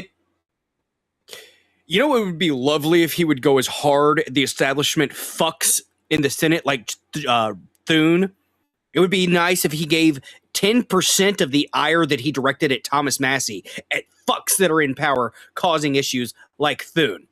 That'd be kind of nice. Let's see that, Trump. How about you do that just a little bit? Get a little fire like you did against Massey to get Massey out of his fucking seat. Mr. President, you're a proud father. It's so fucking disappointing. That whole thing, just disappointing as hell. You're gonna freaking rub elbows with the establishment all the damn day long, but nah. Somebody who gives a fuck about fiscal conservatism, fuck that. Would you have constitutional principles? Fuck that. Let's just keep doing the establishment shit. That's what we're gonna keep doing. This is great. That part bothers me. I will never be okay with that. Vaccinated your children differently? You want to be in the bull in the china shop? Be a bull in the china shop. Based on the recommendations. Well, I did. I took my children for 5 different vaccinations. In other words, I broke it up. The one visit where they just pump, what seemingly looks like gallons, where they pump so much in. I took all of my children from day one. I believed in this a long time ago. I took them with my wife. I took them through 5 different visits to the doctor. Essentially, they get 20% each, and I had no problem. So it's inconvenient. It's 5 stops, but it's something that I think will have a huge impact. I'm feeling horrible as a parent here because I don't know what he's taught. What big soda bottle of shots? I don't. But I also, like I said, I talked to my pediatrician, and we're like, hey, we want to make sure we're giving our kid a chance to adapt to what we're giving them. If we need to give them this, we want to make sure that it's done in the safest way possible. That's not going to overload their system. And our pediatrician was on board with that. And we would have found a different pediatrician if not. On autism. Yeah. Mr. President, Yeah, ma'am, go. the anti-weaponization fund, do you think it's still alive at this point? And are there any options that you're looking at to perhaps? Well, that'll be up to Todd Blanche. He was our new, and who will be, I think, a great attorney general. Yeah, please. Todd Blanche was a career-long Democrat, from what I understand, so we'll see. Mr. President, why does the establishment media so often seem to be against even asking questions about vaccines? It's amazing. When you come up with a recommendation for a vaccine, it could be the media doesn't want to ask questions about the shots because that threatens Big Pharma, which sponsors all of their content. That's why. Medical groups, the pharmaceutical groups, I don't know, but it is. I will say, if Trump keeps up with stuff like this, though, this is good stuff. I like this stuff. This is good Trump. Very good Trump. Pat the bubble, Trump. Amazing. There's nothing that we lose with this. If the worst thing that would happen would be nothing happens. We're not going to lose anything. At the same time, we could gain tremendous. We could save hundreds of thousands of lives, millions of lives. And I wish we could have done it a long time ago. You know, we got stopped by court. We had a court, I guess, in Massachusetts that stopped us very early on. I believed in this for a long time. So now we're getting it done. And I think you're going to see potentially tremendous results. Yeah, Dan? Mr. President, a topic on manufacturing. The Bureau of Labor Statistics put out some information last week saying that U.S. manufacturing record manufacturing 4.6% increased in the first quarter of 2026. The Supply Management Institute (PMI) shows that manufacturing has expanded for 7 consecutive months. You've talked about the American manufacturing renaissance for about 10 years at this point. Given all the statistics and the investment that have come in, do you feel vindicated at this point? So we're doing record increases in the United States in manufacturing. A lot of that has to do with the tariffs because companies are coming in. They're not able to sell their product unless they come in because they have no tariff if they build their product, whether it's a car or something else. If they make it in the United States, there is no tariff. So they're coming in. We have a record number of factories under construction, factories, plants, things as such. Toyota just announced that they're building the largest car plant. They make cars plant. A car manufacturing plant. They leave a car factory. They make cars plant. You mean a that was rough. That was a rough one, Trump. Leaving Mexico and they're coming to the United States. Many car plants, AI, other, they're opening. I will say that they're leaving Canada. I'm just picturing a corn stalk with cars growing where the ears of corn should be. A car plant. They're leaving Mexico. That's the way my brain works. I can't control it. Toyota makes cars? I know. They're leaving Germany. They're leaving Japan. They're leaving South Korea. They're coming into the United States because they don't want to pay a 25% tariff. Many car plants, AI. I'll have you know. I have someone in my family that drives a Lexus, which is just a fancy Toyota. Harry Toe. Other, they're opening. I will say that they're leaving Canada. They're leaving Mexico. They're leaving Germany. They're leaving Japan. They're leaving South Korea. They're coming into the United States because they don't want to pay a 25% tariff on a car, and they don't have to pay a tariff if they make it here. So we have the largest number of plants ever being built in the United States right now. Hard to believe, right? That's a good thing. Because if you listen to some of our past projects, we'd never be a manufacturing country again. Now, and these plants are going to be opening up in about 6 months. And I can only say that let's push for Americans to get those jobs and not illegals. The next president will get a lot of credit for what I've done. Please remember, it was me, not them. Mr. President, I think I heard you say that the MMR vaccine for measles, mumps, and rubella is quite lethal. Is there any evidence of that? No. What I've heard is that there are some people that say it is that way, and I say, well, let's say there's a 5% chance of it. Let's split it up. Harry Toe, you drive a Subaru? I didn't know you were a lesbian. I like Subarus. They look like nice cars. In the market for a Toyota, huh? Yeah. Let's split it up because they do say that given individual, MMR, that given individual, there is no impact. In fact, they've said how safe it seems to be. But I heard when you put them together, they can be explosive. Yeah. Explosive. Have you spoken with the new Attorney General or Jeanine Pirro about prosecuting Dr. Fauci? I have not spoken to him about that, no. Mr. President, Senators ran. Why? I mean, technically, he's supposed to have an air of separation from the Attorney General, which is a lie. Every president is influencing the Attorney General. Illegal or H-1Bs, both must get blocked from getting a foundational employment. I concur. But it seems like that is kind of pushed off to the side, which I don't like. Rand Paul and Ron Johnson released some text messages from Anthony Fauci, and it appears that as early as January 2021, they knew that there could possibly be complications with pregnant women and miscarriages tied to the COVID vaccine. Yet the Biden administration health officials, they didn't change their rhetoric or reaction. Well, the Biden administration was a disaster in every way. That would be just one way, but they have been a disaster in every single way. It's unimaginable what they did in that. Forget about weaponization. Forget even about, as important as what you're saying. So many of the open borders, the men and women's sport. He's being very political about his answer here and not answering directly. He mentioned it. He's not addressing it specifically because, the COVID vaccine manufacturers own his ass, I think, at this point. That's what it looks like. I can't give a better explanation than they own his ass. They've just been a horrendous disaster, the highest inflation in history. And we're doing a great job. Mr. President, Mr. President, thank you. Unbundling the shots into more. That was a very political answer. I don't like that answer that he just gave. That was very wishy-washy. That's not Trump. That's politician Trump. That's not off the cuff, just being blunt Trump. I like off the cuff blunt Trump. I don't like politician Trump. Visits means more co-pays for families. What's your recommendation for families that can't afford to keep paying for those visits? Well, we're going to be working with them. Mod in the chat. Work with the families, and we're going to make sure everything works out cost-wise very well. Yeah, please. Thank you, Mr. President. What recommendations do you have for Republicans, heading into midterms right now? And are Democrats, with the candidates they're putting forward, making life easier for Well, the one thing is we have jihadists being elected all over the place. We have this, whether it's communism, jihadism. It's a friend of mine called up. He said, really, you should use the word jihadist because that's what's happening. I mean, there is an air of that, yeah.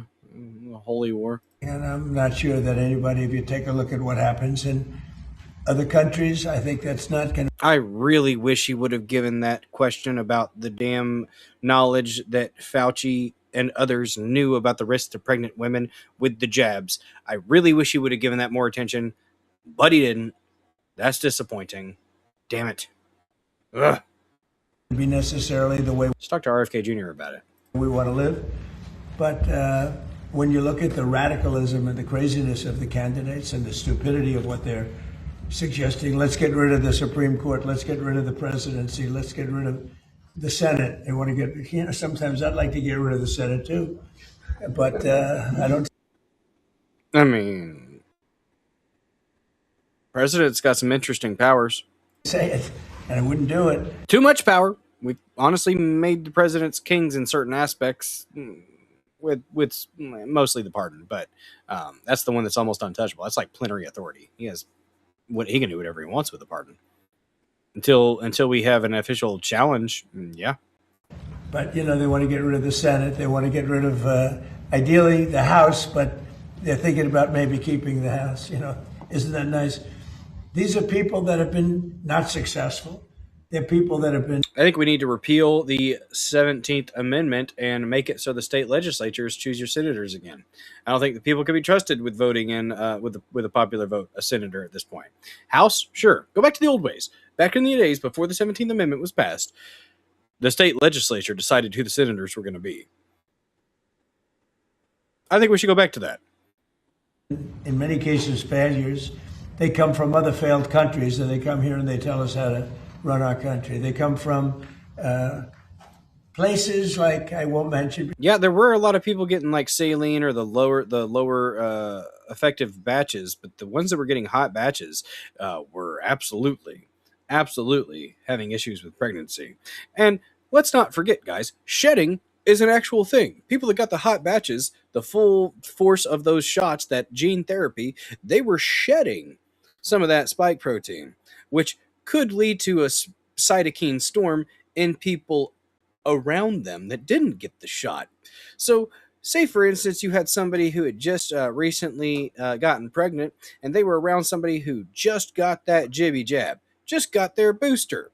They're shedding that spike protein that could result in the individual that is pregnant around them developing a cytokine storm, which could lead to a miscarriage. And that really pisses me off. That makes me want to be very, very violent. One House member for each county and senators by state legislature, in my humble opinion. Interesting, Chops. Interesting. Saw a good price. Oh, there you go. Because I don't want to get myself into a controversy, but they come from countries that are not great. They come from, let's say, as an example, a shithole country. Somalia. They come in and then they eat dirt cookies. They tell us how our Constitution. Look at Ilhan Omar, the brother lover. How our Declaration of Independence, how it works. It doesn't work that way, and they're not smart. They have no. They're not. They're really not. Harry Toe with a bacon. Whoosh, slap of that peach. Bacon for Hamburglar Helper. Aptitude. They have nothing going, and they're telling us how to run our country. And I just don't think it's going to happen. I think that they start off. Now I may be wrong, but they start off with a big disadvantage. People don't want. Oh, people like Fauci and Walensky don't at this point. Hamburglar Helper. They don't. There's evidence that they knew about it, and they were still lying to the people, lying to Congress, lying to the media, lying to the plebs, telling them pregnant women to go get that shot. They knew. There's evidence they knew. What's going to be done about it? I don't know. To have radical lunatics involved in running our country, and that's what we have. We have people that are saying things that are so great. Now they're denying it, or they say, well, I've changed my mind. They want to defund our police. They want to terminate our military. No military. We don't want any military in our country. We don't want our police to be paid anymore. They want our police down to like almost nothing. It's like. But the rich people are going to have private police forces. That's how it always goes. Doesn't make sense, right? Mr. President, going back to the subject of Iran, sir, can you give us any estimate of when you think the Strait of Hormuz will be? Well, it's open now. We're taking a lot of shit. It's open now. Look. Can we see lower gas prices, please? It's like $4 a gallon here. I'm getting tired of that. The only one that has control of the Strait of Hormuz right now is the United States Navy. We have a blockade that's been infallible. It's a steel wall. So whose blockade is it, Trump? Is it our blockade? Is it the Sand People's blockade? Which one is it? God dang it.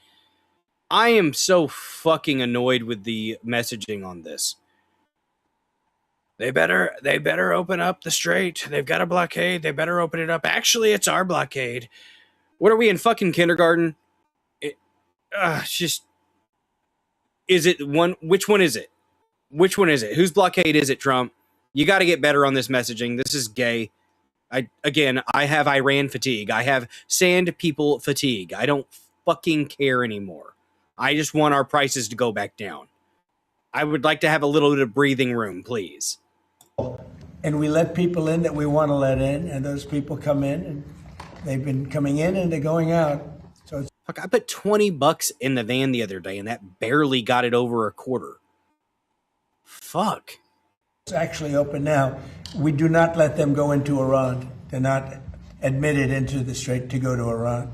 But it's open for others. Now, a little bit complex because they will, on occasion, drop a mine, and we find the mines. You know, we've mine swept the entire strait, as you probably maybe heard. Maybe Minesweeper, you've heard of the game. It was on the old PCs. You played it when you were in elementary school. I know you did. Minesweeper, that's what we're doing, sweeping the mines. They've been swept. Damn it. So memeable. So memeable. You didn't hear, but we control the strait 100%. Now, can they make trouble? Yeah, they can make trouble.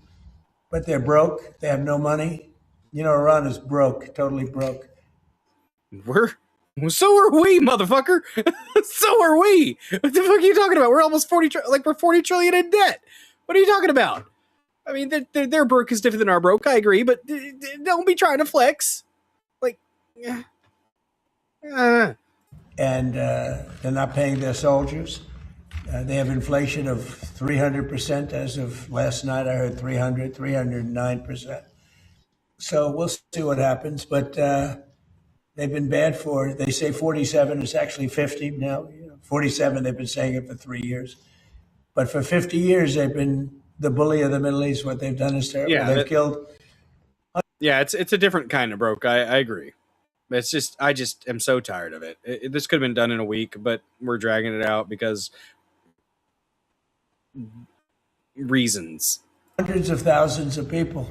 They've killed people. They've wounded and maimed people with the legs, the arms. You know, with the roadside bomb is their bomb. They're very proud of it, and now they're paying a price. Thank you very much, everybody.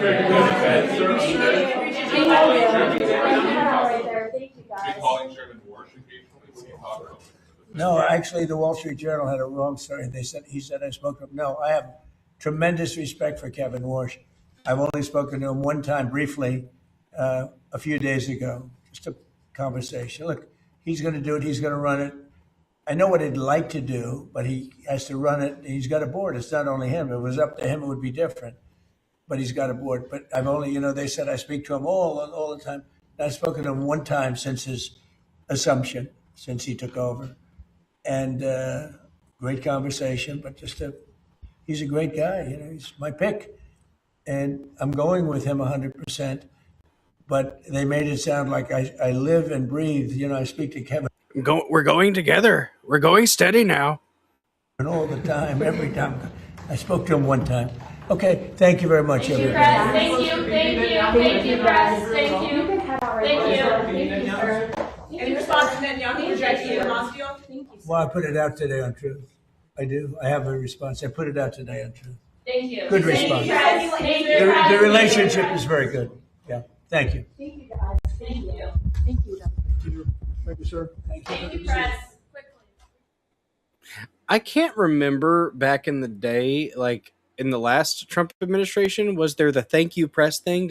Was that happening back then? I don't remember that. It probably was. I remember it being a striking thing that went on during Biden, but with Biden, it was for the love of God. Thank you, press. Thank you, press. Let's get him out, get him out, get him out. What I like about Trump is he'll sit there and still mix it up, even though he's got the handlers being like they're herding out the press. He's still fielding questions. I like that. I do. You have to move, but we are dating. We're going steady. I got to second base. I got a little grabby hands, guys. Grabby hands. We're dating now. Maybe I'll even let him wear my Letterman jacket. Steve the break. Press, please leave. Yes, indeed. So I'm hopeful. This is a Maha win, and this is a win for MAGA. What MAGA used to be, anyways. MAGA seems to have changed a little bit. If you look online and some of the interactions with people that say they're MAGA, they actually act more like what I would call MAGA-crats. If you can't criticize, you can't ask questions, you can't say, hey, maybe actually we could do this a little bit differently. If you get screeched at, if they when you do that, that's what I would call a MAGA-crat. Don't act like a Democrat, and I won't call you a MAGA-crat. 7 out of 10 Trump. I'll take it. I ran out of soda. Voice a little bit dry. But this is good. This is very good. I'm excited. I'm excited about the prospects that we could see. We could see if we see a dramatic drop in the rates of autism years down the road as a result of this, and let's hope it sticks. That's the thing. Is it just going to be okay, it's an executive order. Does it need to be codified into law on this one specifically? I'm not sure. A lot of the executive orders that have been passed have not necessarily been codified into law, and that means that in the next administration, they can literally, with a swipe of the pen, do away with it. So, does it have legs? Is my concern. I want this to have legs. I want this to be something that our country can stick to and implement in the future on a consistent basis. That's what I would like. I don't know. Excuse me. Ugh, man. What is going on? All right. It's the cunt's birthday. Daniel Clancy. Happy birthday to him. I might try to pop in later after I get done streaming. That's an idea. Oh man, guys, that was good. That was a good press conference. Some of the questions he didn't do was great, but most of the time, Chop's saying much of MAGA has become MEGA and act in that manner. I mean, there's some of them that do that. It's not all about Israel, but there are some.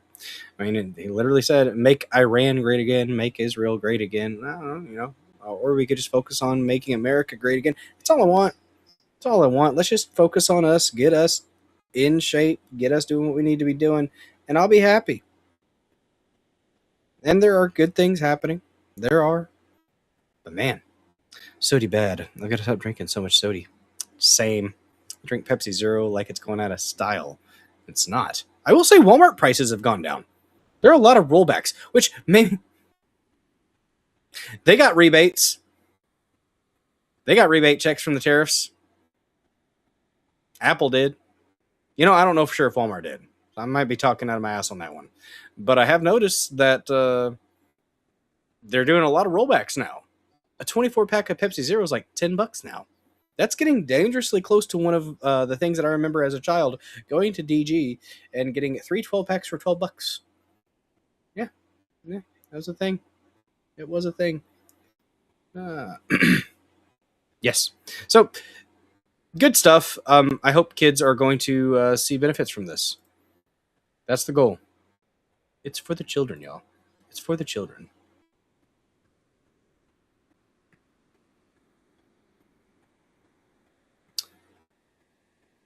Speaking of for the children, this is not for the children. Guys, when you go to the beach, keep your eyes up.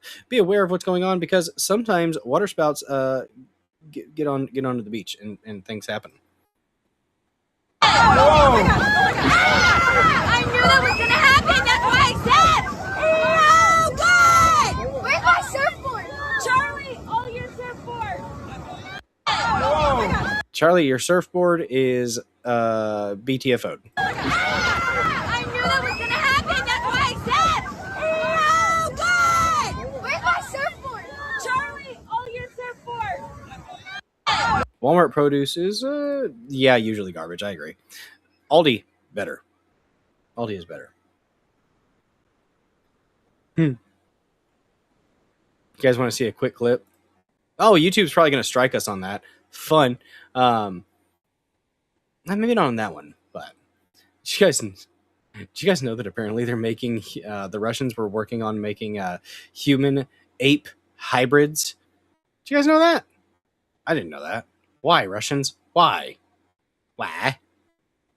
Let's see if we can pause it periodically and discuss it a little bit without YouTube trying to strike us. Don't strike me down, YouTube, for I will come back 10 times more powerful. Or two, where they were trying to come up with a chimpanzee-human hybrid. Tell us. Yes. So this is the guy that wants to make vampires, by the way. This guy, David Sinclair, is the start of a horror movie. Vampires are on the way. Oh, we just want to make people younger. We just want to reverse aging. No, you're going to make vampires. It's very difficult, obviously, to get information out of the former Soviet Union as to what their top secret programs were. But there seems to be an indication that there was actual real research to try to, because obviously Russia lost an incredible amount of people in World War II. I mean, because they helped us. Tens of millions of soldiers died in World War II from Russia. And I think they said, wouldn't it be great if it wasn't people? And so they were doing experiments with Send the chimp-human hybrids to the front lines. Hybridization. And they were trying to combine human beings and chimpanzees to create a stable of super soldiers that were like some hybrid hominin. Yeah, there's a scientist in New York who does this for a living. What? He does that well, for a living? Well, he's not creating them, but I've seen, I was on stage with him. He made hybrid embryos. They didn't reach. See, the thing is, if birth or that anything. guy's doing that and he's ethical and he lives in America and we have rules and regulations and the FDA and all that good stuff, what the fuck is going on in other countries where they don't have that? Right. Well, there's genetic engineering of humans already, and certainly selection. Yes. Even Chopside Team shared a link on pill.net that actually is from Saturday before last, that I think was one of the songs that he wanted played, or things that he wanted played, but I didn't get to it. But we're going to get to it after this. Where there's a whip, there's a way. What's up, Foolish Endeavor? Good to see you. The U.S. had a similar project also. Both the U.S. and USSR had successful head transplant surgeries, but longest lifespan was 3 months. Oh, I didn't know they went 3 months. I remember I saw the video of the little monkey, the little rhesus monkey, I believe, that was a head transplanted onto another monkey, and it just screamed. It just screamed. That's not good. That's sad. Good to see you, Foolish Endeavor. Thanks for saying hi in the chat. That helps out. If you're lurking, I love my lurkers, but say hello in the chat. Let's get to the metrics, guys. We got to have 75 unique chatters. Oh, and also, don't forget, you can repost here on Rumble. And I will shout out those reposters when you do so, and I will be interacting with reposters and commenters after the stream. parents today in the U.S. can, if they have the money, they can select. Well, people select. Even based on intelligence. People select for hotness. Yeah. They select for tallness. I select for hotness. And tallness. Select for intelligence. It's like Gattaca. Yes. It's a great movie if you haven't seen it. It is a great movie, yeah. So I don't think I've seen it. Have you guys seen it, Gattaca? See if you could find that Russian hybridization program. It never happened, I don't think. I don't think they did it. Oh, Lord, human head transplants. They could speak, breathe, move about normally, lived only 3 months. That's horrifying. But I'd be afraid the head would fall off. There's actually a guy who was also involved. You got me wanting to look into that one. That's interesting. Gattaca is a great movie. I'm going to have to check it out. How the hell do you miss? I don't know. Involved in a gigantic. I've seen a lot of movies, but apparently I've missed a lot. You guys are responding to me like I respond to Lady Dozer whenever she says she hasn't seen something like Poltergeist. Who hasn't seen Poltergeist? And I had to have her watch it and traumatize her. Fertility scam, not a scam per se, but he was a doctor that was supposed to be doing fertility treatments with women. Like, like if you went with your wife to a doctor and said, "Hey, Okay, we're having I'll a hard like time it getting then, pregnant," Harry and, well, David, I just need some of your sperm, and I'll take your wife's egg. We'll make you a nice baby. And he was using his sperm on everybody. Oh. On everybody. Yeah, some of those dudes are definitely getting off on that of having a brood. These fertility specialists being like, I use my own baby chowder. Don't do that. Don't be that guy. It's dirty. Very dirty. Everybody gets mine. One of my I suck for not watching Gattaca. Should we do a watch party? Should we do a Gattaca watch party? Is that what needs to happen Thursday? kids' Where can I watch Gattaca for free? Somebody let me know.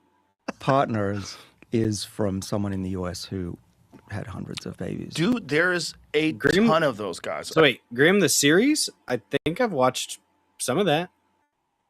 As I was doing research for this, I started looking up all these stories, and I said, wait, this is a different story, the same thing? There's been a ton of these doctors from fertility clinics that use their own sperm. Just insane. But there's one doctor that did that, also claimed that he impregnated an orangutan.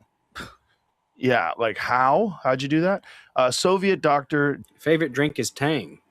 Joseph Stalin. Dictator. Oh, obviously. Wanted to rebuild the Red Army in the mid-1920s with Planet of the Apes-style troops by crossing humans with apes. Stalin is said to have told Ivanov, I want a new invincible human being, insensitive to pain, resistant and indifferent about the quality of the food they ate. Which is crazy. The only legitimate source of the claim comes from a 2002 paper in the academic journal Science in Context by the Russian historian of science, Kirill Rasyanov's study follows the ill-fated attempt by the Russian psychologist, or physiologist rather, that word, Ilya Ivanov, to crossbreed humans with anthropoid apes. His anthropoid? His research offers an important warning about the ethical abuses. Did you do it? What happened? The alleged quote from Stalin is not found in the paper, and there's no evidence of Stalin ever made such a statement. Yeah, I don't know. However, why the Soviets would find such a human chimp hybridization program in the first place and what could be learned from this sordid tale of ethical misconduct is an important topic and fascinating in its own right. That's an interesting way of phrasing it, like a sordid tale of ethical misconduct. Like, however, if you are going to go to war, would you rather have like human-made orcs fight for us, or Johnny Robinson, who grew up down the street, who's a nice kid, right? Who send in the orcs, just really wanted money for college, and so he signed up for military service. And you're gonna fly him over to? We're at the point though. We got robots. Let's let the robots fight this war that maybe he doesn't need to die in. When you can have these monsters that you made in a lab. Yeah. Well, monsters is a little harsh. I don't know for monsters, Joe. Calm down. All right, we got something from Chops over there on Pilled. I think this is this is one of the requests from a couple Saturdays ago that I forgot to play. It's from I think it's old The Hobbit, possibly, or Lord of the Rings. Where there's a whip, there's a way. Guys, that's how we're gonna get things done. Okay, that's how the Soviets could have, instead of trying to make human ape hybrids, just whips.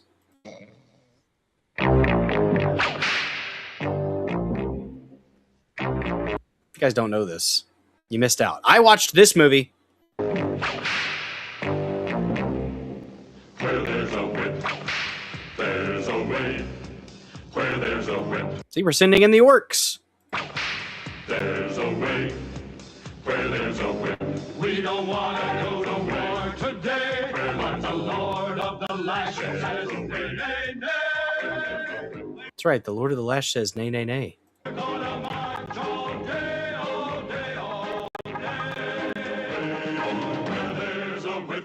there's a way. Where there's a whip, there's a way. Where there's a whip, Chops, this is honestly perfect. there's a Let's way. Return to the King. Where there's a Rankin whip, Bass. there's a way. Nice. Left, right, left, right, left. Where there's a whip, there's a way. Left, right. A crack on the back says we're gonna fight. We're gonna march all day and night and more. For we are the slaves of the dark Lord's war. Left, right, where there's a whip. There's a way. Where there's a whip. There's a way. Where there's a whip. We don't wanna go to war today. But the Lord of the lashes says, nay, nay, nay. We're gonna march all day. Is this where Whip and Nene came from? Because they're saying, where's there's a whip, there's a way. And they're talking about nay, nay, nay. I'm just going to go ahead and say that, yeah, this is where Watch Me Whip, Watch Me Nay, Nay. That's where it came from. All day, all day. Where there's a whip, there's a way. Left, right, left, right, left, right, left, right, left, right, left, right, left, right, left, right, left, right. Mr. Frodo. Huh? What is it? Oh, now we've gone and done it. Slept right through till daylight, with only this fool rock between us and them armies. Look out! What have we here? Two deserters? Up with you! Get in line! We're in luck. He thinks we're orcs. Luck? Good sir, we're going to be marching with the whole blinking army back to Cirith Ungol, where we started from. Come on, you slugs! Slugs. Where there's a whip, we don't wanna Move go it. away. Where there's a whip, there's a way. We're gonna march all day, all day, all day. Where there's a whip, there's a way. Uma Thurman? I can't continue. I'd rather be singing a good old Hobbit song myself. So Chops ITMC giving us a little bit of context for this song. If memory serves, there's only 3 or 4 singers for the whole song. Early use of multi-track recording. Well, thank you for that information, Chops. And also, thank you for being a consistent subscriber. To all those that do subscribe, whether it be on Build or Rumble or the dozerden.locals.com, I appreciate you.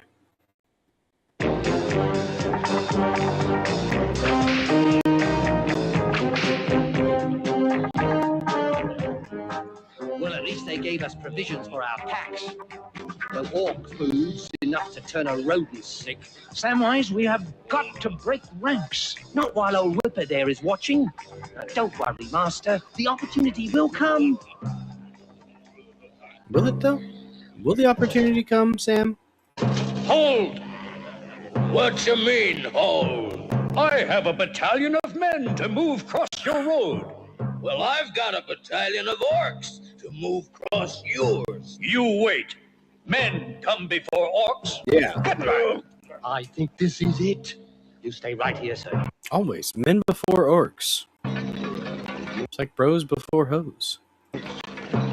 You going to stand for that, sir?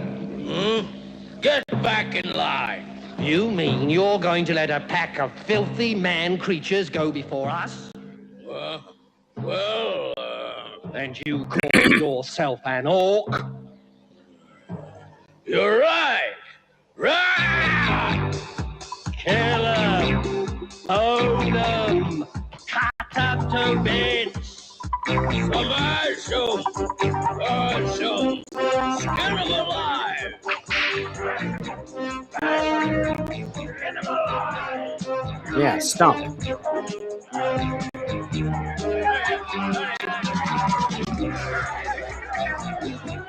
Battle! Huzzah.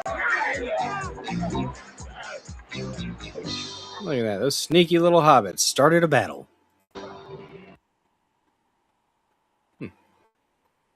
Well, thank you, Chops. And thank you to Harry Toe for a $1 Rumble rant. Turn in the chat a lovely shade of blue. you appreciate us. Well, sometimes. I'm assuming, this is how much I appreciate you all. I'm assuming that you're probably going to want the new blue song, okay? The new blue sound. Guys, when the chat goes blue, we must play one of the blue sounds. Here's Harry Toe's favorite. Blue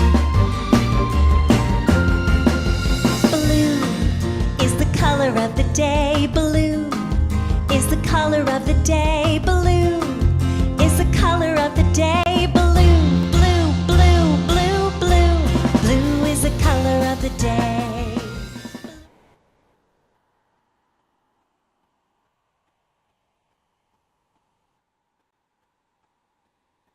All right, I hope we played it all. It was buffering on my end. Sorry. I feel like it played all the way through. Yeah, most likely. Always want that blue. Always. The cool ones didn't laugh. We used to tell blind zebras, aka hockey refs, to read the book.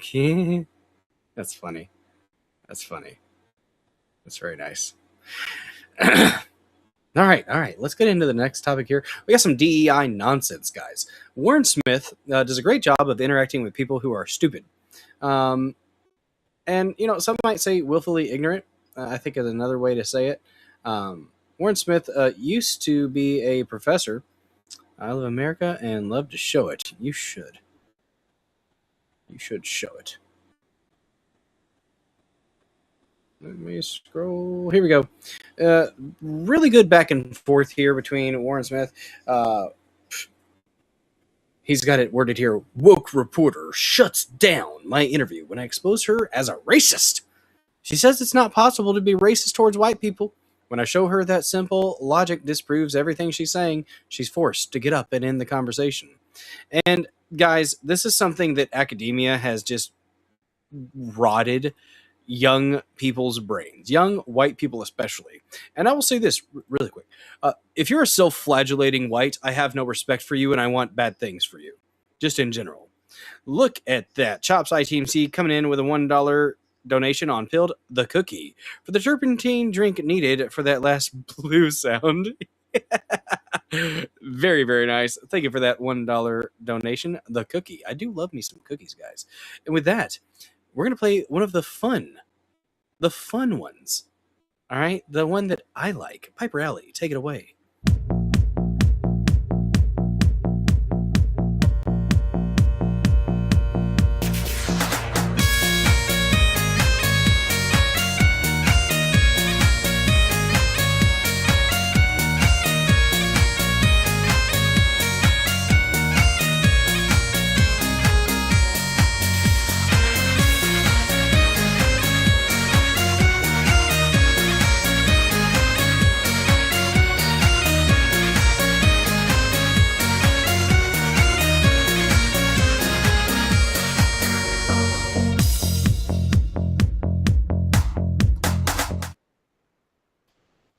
Thank you.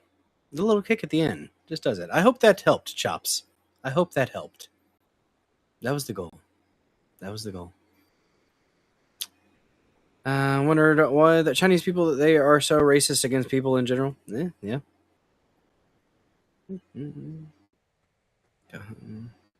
Chinamen, good lord. Chinamen. That's what they are.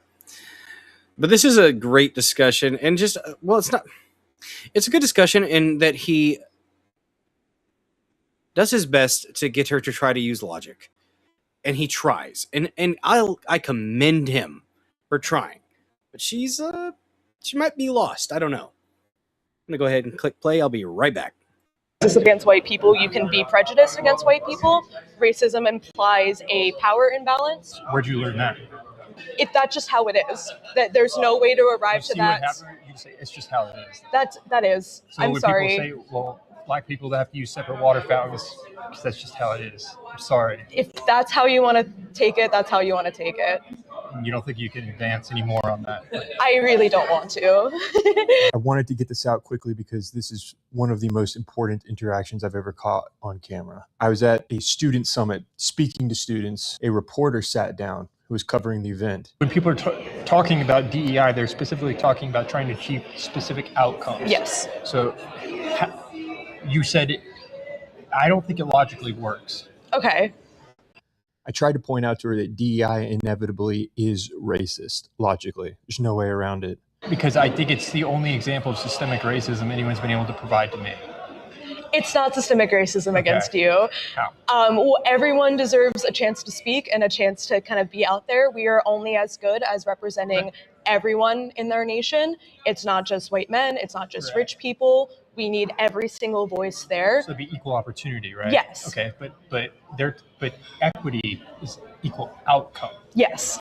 So it's a different word. That's why we have a Yes, different but word. we should be fighting for equality and equity. Okay. It's both sides of the coin. But if equity is, am I misunderstanding equity? I don't think you are. I think equity is leveling the playing field so then everyone can reach an equal opportunity. Okay, so let's run through an example. Like, how do we level the playing field? I'm a firefighter, volunteer firefighter, so let's use that as an example. If there's not enough of a specific skin color in the fire department, how do we fix that without being racist? It's also just reaching out to demographics who don't. That's advertising. It's advertising, yes, That's not equity. it's making sure those people that feel comfortable joining a group like firefighters. So we have, because mentally we have this column of advertising. We're trying to put that aside and understand equity, though.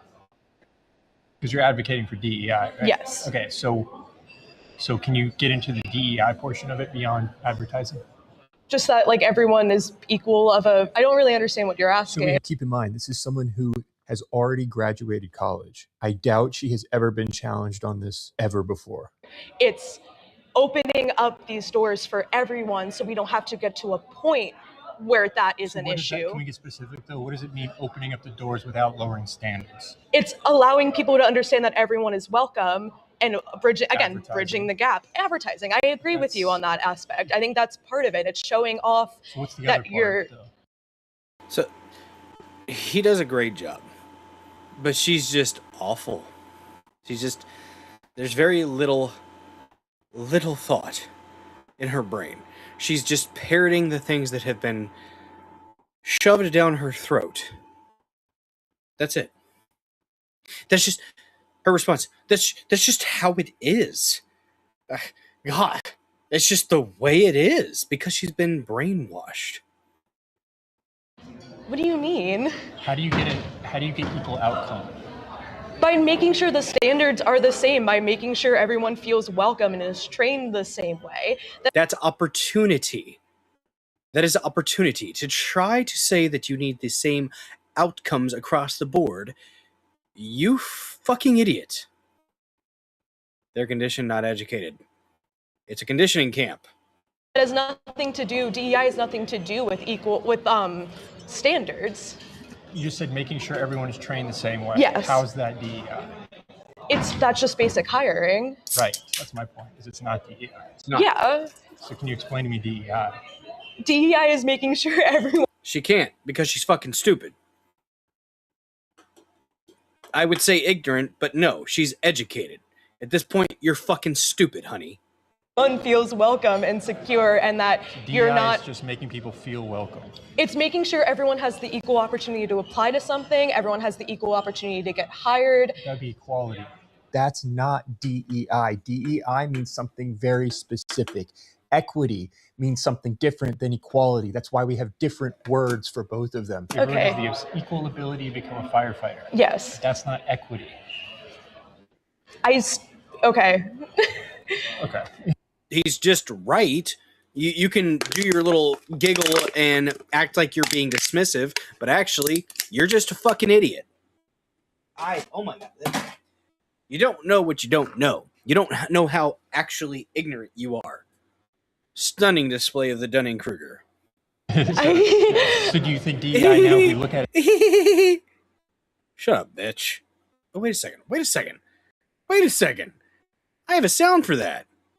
Let's go back. Let's go back just a tiny little bit here.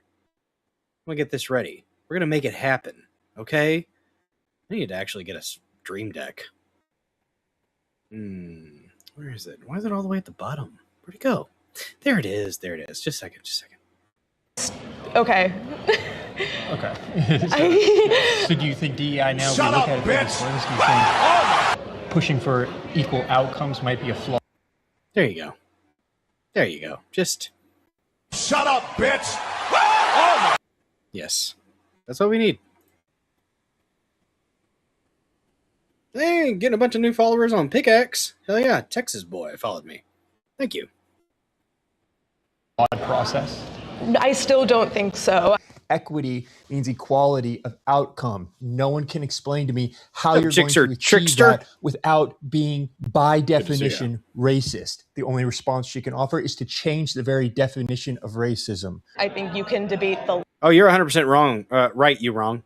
Almost all this far left social justice nonsense stems from feminism out of control. Yes, and it comes from men not stepping up and saying, "Sit down and shut up." That's not true. This is your feeling. That's lovely that you have that feeling. That's adorable. But no, there's the harsh reality of things, and we have to be honest about it. That is part of the problem. Yes. Good to see you, Mod King. Smash that like, follow, and repost, peeps. Bacon thumb. Bacon thumb. Bacon thumb. The suicidal empathy of the early movements allowed it to be ideologically captured by radical third parties like communism and trans agendas. I concur. language, and you can confuse people with how you debate the language. I just think fighting for everyone to have equal rights, equal opportunities, making sure that playing field is equality and equity go hand in hand. You cannot have one without the other. Record her dumb laugh and make it a $3 donation. Nice. Okay, so the words mean specific things, and we have two different words because they Yes. mean different. It's not like a word game, right? Can we agree on that? Yes. Okay, so if they go hand in hand, but can you explain what's the difference? She is so uncomfortable with being pressed on her stances. Look at that. She's doing the nervous thing where you take the ring off and you put it on the other finger. I fiddle with my ring, but it's just because I might have OCD. I don't know. Between equity versus equality. Equity is making sure that, so let's say equality is just kind of giving everyone the same opportunity. Equity is everyone has the same opportunity, but you might not have access to that opportunity because of obstacles in your way. What? No! You just said the same thing twice and tried to say that you're describing something different, but you're not. So everyone has access to apply to a job. Not everyone can, let's take colleges. Everyone has access to apply to colleges. Not everyone can afford the application fee. Not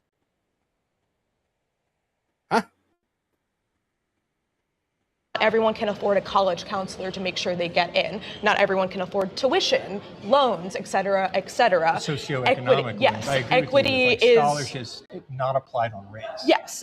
Your socioeconomic status. You can see her face change. She's like, what? She is full retard. Never go full retard.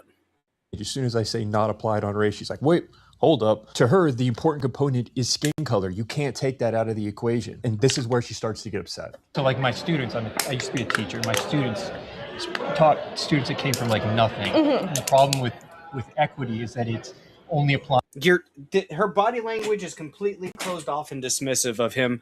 Honestly, I give credit to this man for actually continuing to engage, because if you look at her, she's not having it. She's looking at him with disdain and disgust, like, oh, you're talking still. Oh my goodness. Why are you still speaking, you bigot? Ugh.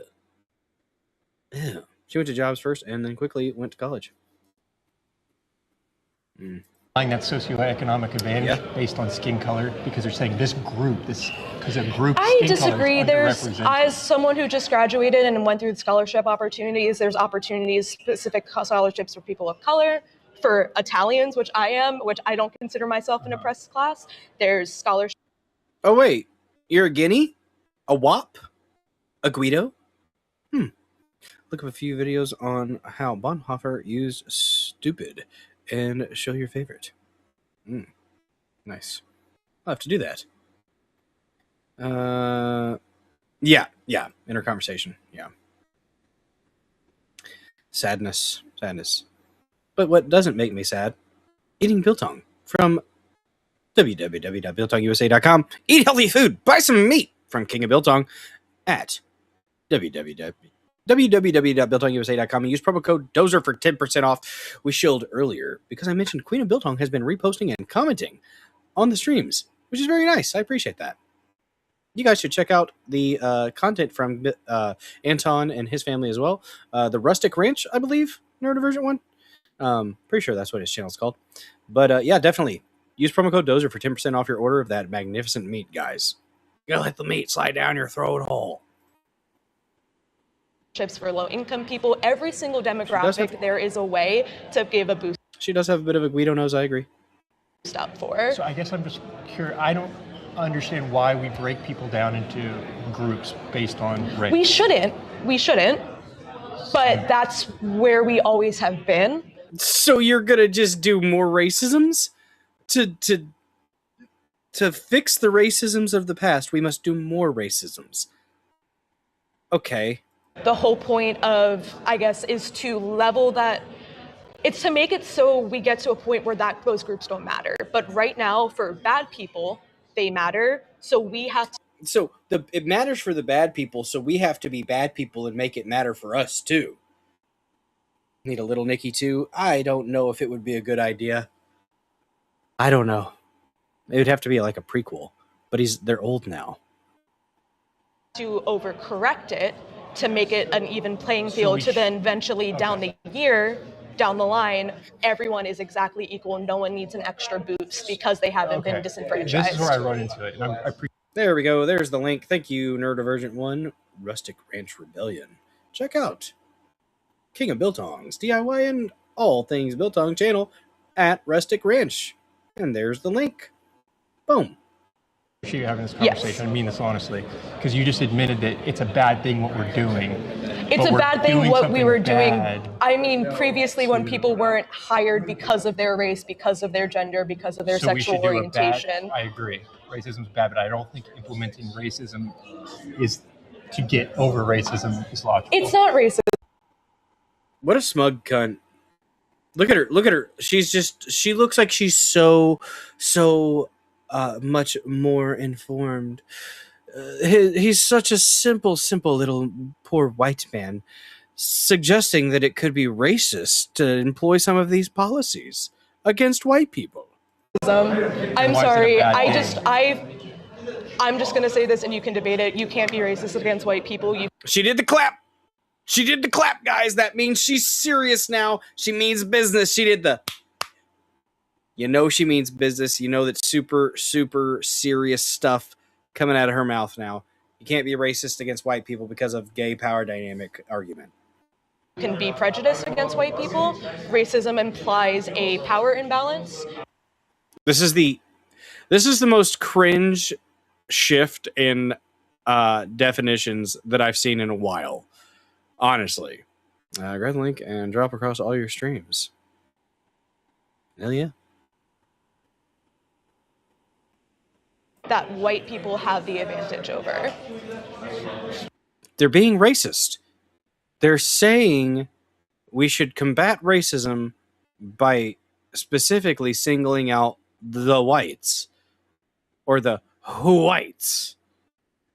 Fairy Toe, I love this woman. I can fix her. You know, give her a couple years and she might end up going conservative. You can't, so it's, where'd you learn that? That's any bullying, any kind of form of, it's about a power imbalance. It's punching a power imbalance. It's a power imbalance. Up versus punching down. Where did I learn that? I went to school. I went to university. And there's the problem. She went to school and university and they conditioned her to believe that you can say something so blatantly racist, like you can't be racist against the whites because they're white, and she thinks it's fine. You get after it, Harry Toe. You can fix her real good. She's a Talmudic Marxist. Maybe. University, I read, I do research. So I thought racism was treating people differently based upon the color of their skin. I mean, on the very basics, yes, but there is the aspect of it. You can't be racist unless there's a power imbalance. Because it's the same thing with bullying. It's like, it's punching up versus punching down. Why do we have a different word for racism versus bullying? Because racism is bullying on the impression of race. I hope she's got some food for thought from this conversation. I really do. I hope she thinks about some things and maybe questions her perspectives. That's the hope. So it is racist, not so you can be racist against a specific. When there is a bully, you have a small guy and a big guy. Holy shit, that's mean. That's funny as shit, but that's mean. She ain't that big. I don't think she's big at all. She's kind of thick. Whatever. If I was single, sitting there looking like Jabba the slut. Shit is savage. Good lord. Ugh. Even if that small guy is trying to bully the big guy, there is not that same power imbalance. Oh god, that is such a dumb analogy she just did. The smaller guy isn't going to be able to bully the bigger guy because he's bigger. She is so ignorant. She is so fucking ignorant. There are small bullies. There are gentle giants. There are people that are big sons of bitches that got fucked with in school because smaller assholes were mean. That happens sometimes. She'd probably get a violent meeting and an anarcho-Christian like myself. Probably would. You promised those pits are hairy? Damn it. Hairy Toe, you can fix her. You can maintain the hairy toe and tell her not to have hairy pits anymore, Hairy Toe. Only thing that will wake them up is IP, and it's something that should never happen. Only one thing will wake them up, and it's something that should never happen. Oh. What you're doing is you're categorizing an entire group of people as a little guy versus a big guy. How's that not racist? Because it's systematically how it's always been. To this day, How do you? But you're making a judgment on someone based on the color of their skin. That's not what I said. You just said it's always been that way. You are this thing because of that. No, I said it's always been, people have always treated others that way. Aren't you doing that though? No. But you just said someone with this skin color has a hierarchy of power. Yes. I am You are a treating white them person, so I differently have based on the inherently privilege. She's self-flagellating, guys. She went into autopilot right there. Did you see it? Did you see the eyes look up? She left her soul for a moment, or left her body for a moment, and went into autopilot.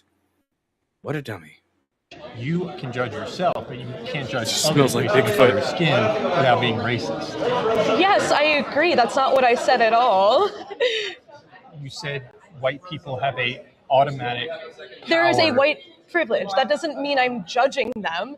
You having privilege doesn't mean I judge you for that privilege. It's how you use that privilege. You are judging them based on the color of their skin. I'm not. How are you arriving at the conclusion that they have privilege then? Because that's just how it is. That there's no way to arrive to You see that. what happened? You say it's just how it is.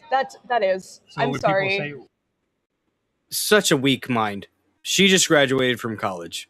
well, black people have to use separate water fountains because that's just how it is. I'm sorry. If that's how you want to take it, that's how you want to take it. You don't think you can advance any more on that? But, I really don't want to. all right. Well, thank you. Of course. And she thinks she did well. She thinks she did very well in that. My God. My God. She rolled her eyes looking up for divine support. Thank you, Harry Toe, for that $5 Rumble rant, by the way.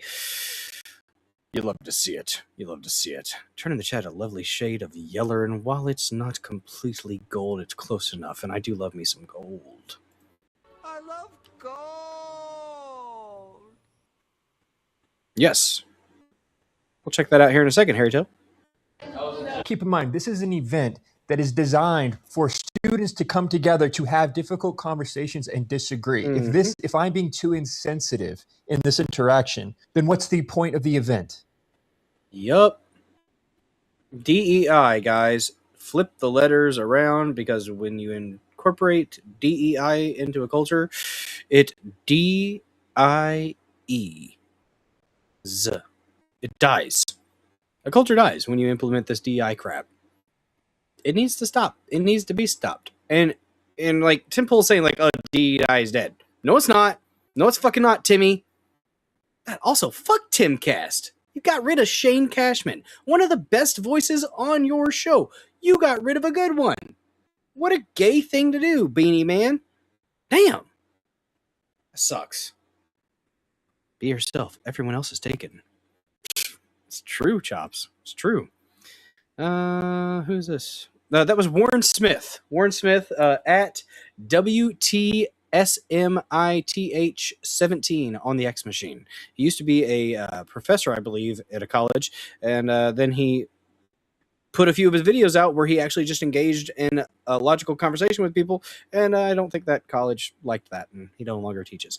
That, or he's just decided to make online stuff his bread and butter, which good for him. Go for it, dude. Cashman is cool. I agree. And Beanie Man is gay. Where I work has lactation rooms. What if they're... No, I mean, I like the lactation rooms. I think that's a good idea. If a woman has to go to work, and I mean, they got a pump after their... okay, you know what, though? You're right, though. A woman that just had a baby who is having to breastfeed shouldn't have to go to work. So you know what? Yeah, you're right, actually. That is a failure of civilization. I do agree, Chops. That shouldn't be the case. But no, I mean, but it's what we currently have, so yeah. Moms that are breastfeeding their kids need to be able to pump, and because if you don't, bad things can happen. And that way there's, supply could go down, you could get mastitis, all kinds of stuff. And it's just, not comfortable for the lady.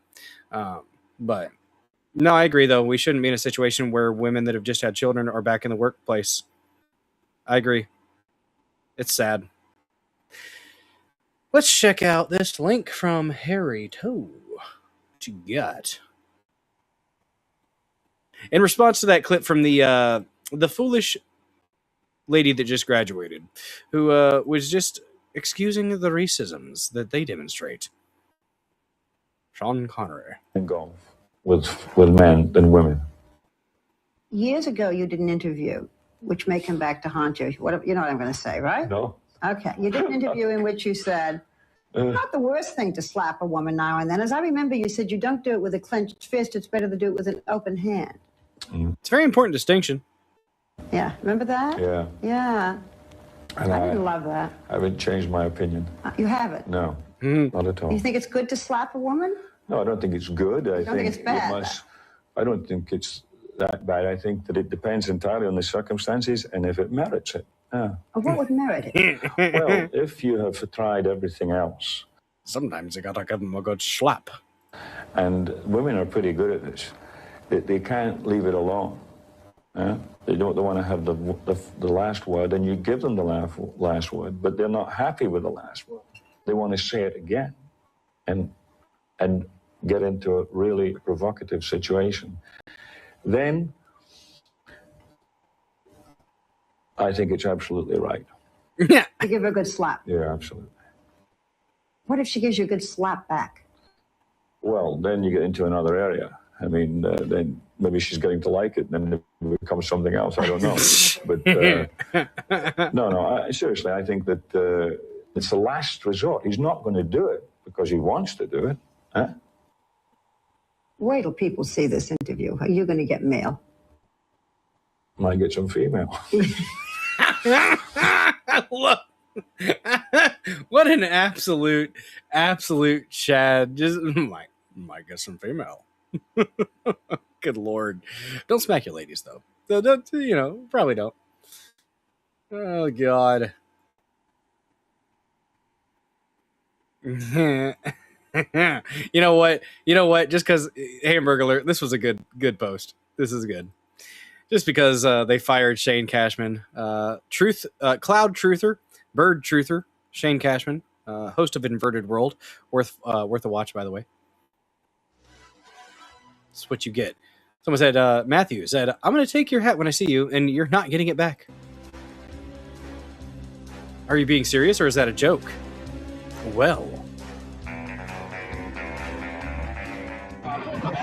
I'm looking for Tim Pool. Have you seen him? I don't even know who that is. Is Tim Pool around here? Yeah. Oh, yeah. I'm going to steal his hat. It's a moment of truth. Definition of the word bigot. And you! The dome. It's pointy. It's got a bit of a cone.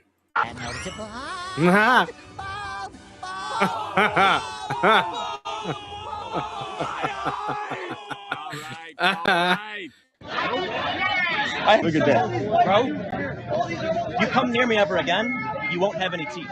You understand that? I understand. Don't fucking touch me. Do you realize?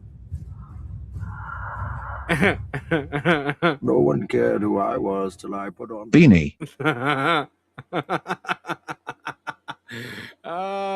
That's funny. That's funny. That's appropriate. That is appropriate. Good Lord. Good Lord. Let me see. What you got?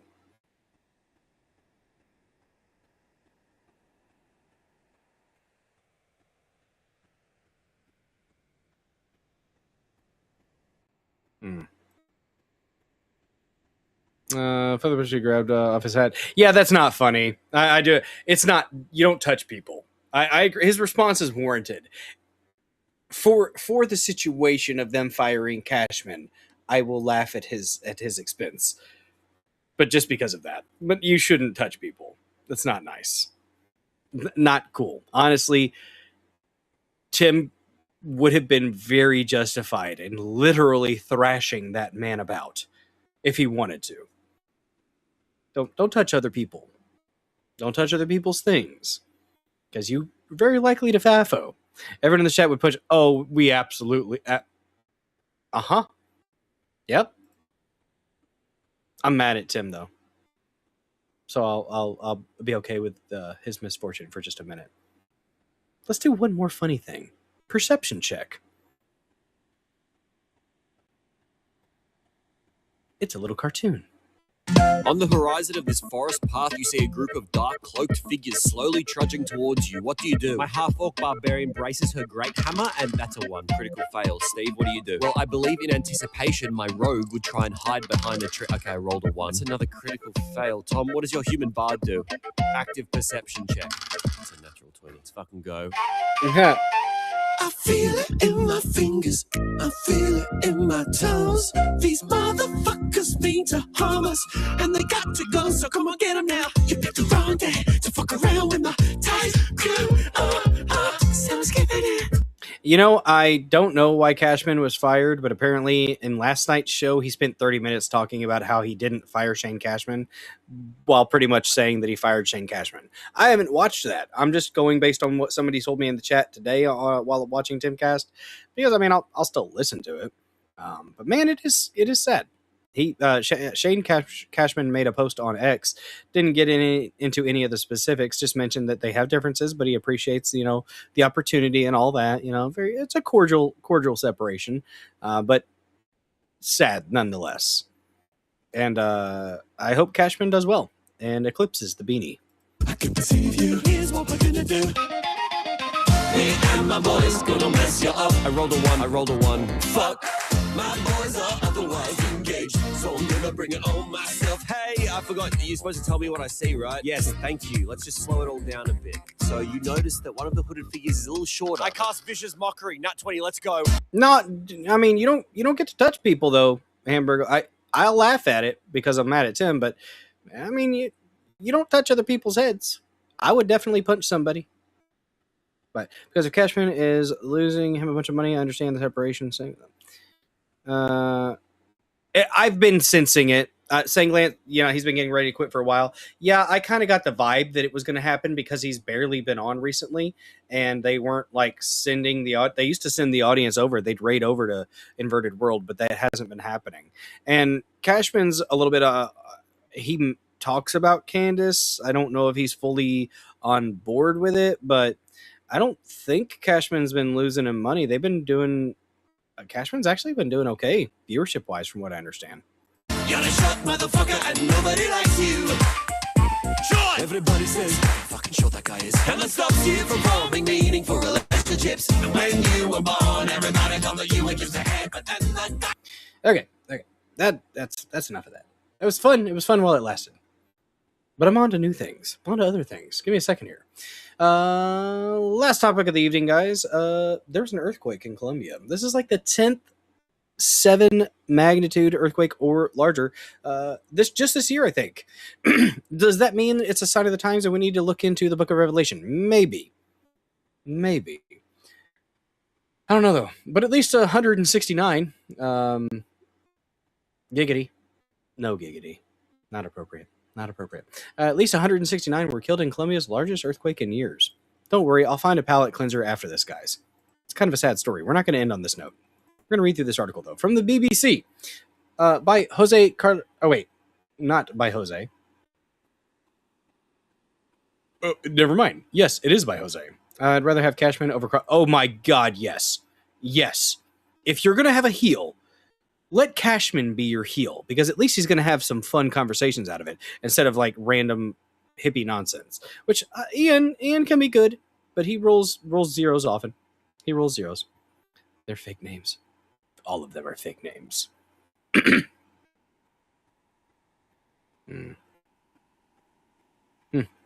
This was by Jose Carlos Cueta, Vanessa Bushletter,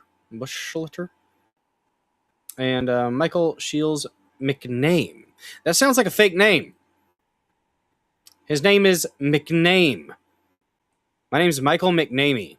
That's an alias. I don't believe that's your real name, sir. Stop lying. Come on, Michael. Can't lie to me, sir. Earthquakes. Mi apartamento era el 302. His Que se apartment was acabó, completely como destroyed, ustedes ven, guys. totalmente. Y 302. adentro estaba mi esposa. Wife is inside. Thankfully, Mi my hija, daughter had left, so had afortunadamente, había I. salido temprano. Yo también Oh, is salí his wife temprano dead? para el trabajo y mire, nos encontramos con esto. No hemos podido rescatar Shit. a la señora. No sabemos He's like, we haven't been able to rescue my wife. We don't know if she's alive or dead. si está viva o muerta. Yo creo que si dura 5 segundos más, ya no queda nada, no queda nada. Creo que llegamos al límite ya de resistencia.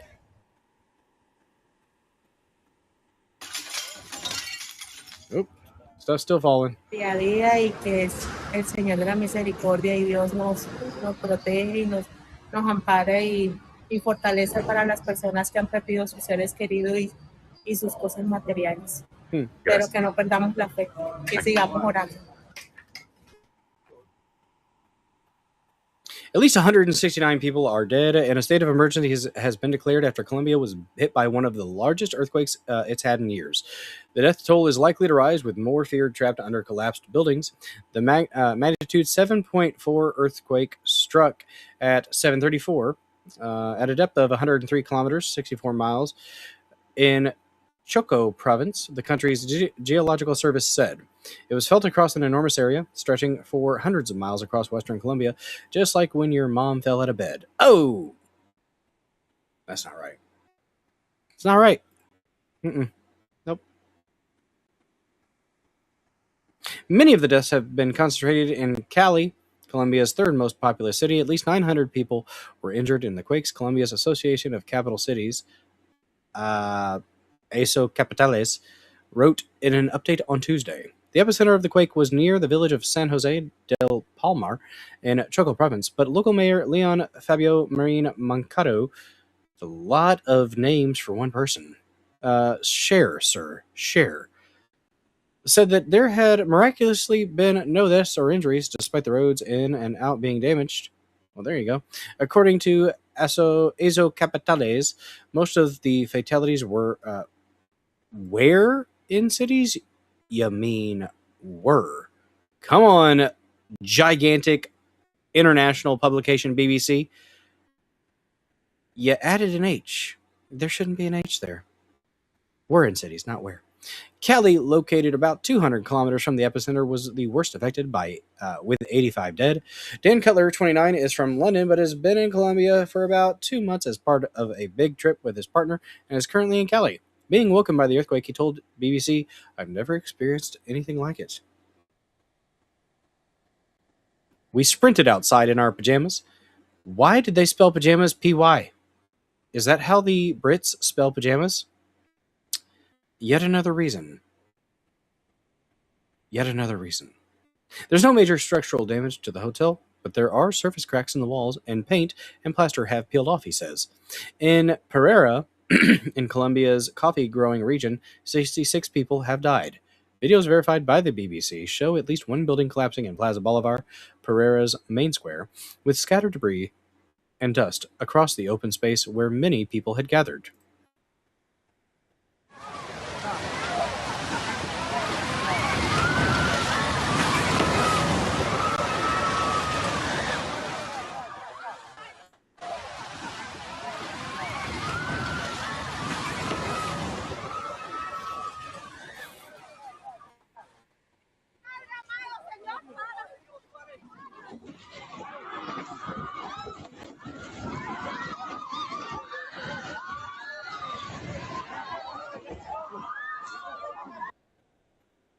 Guys, I really hope we don't have an earthquake where I live. If we do, it's going to be bad. BBC ignores the big issues and amplifies non-issues. I hate to be this guy. This is horrible, but it's a third world country with no infrastructure. It's a good point. Wait, is Colombia third world? Oh, that guy's not well. Why are people shocked?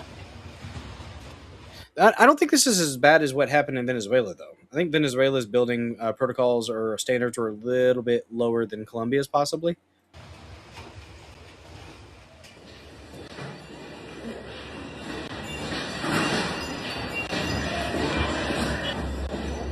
Parece que temblor.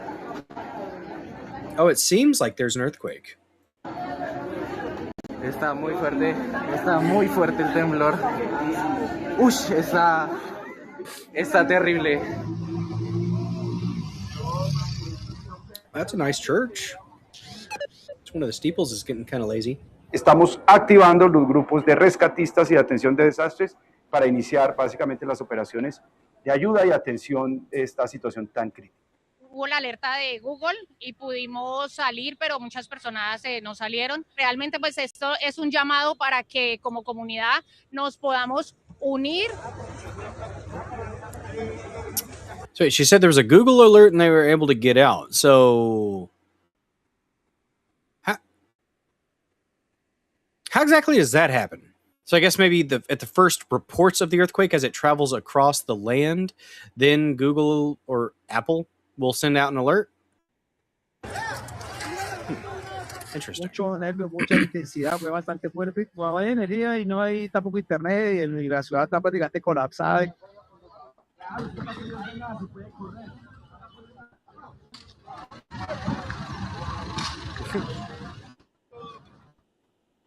Europe's about to be a third world continent. They keep importing the third world, they will be third world.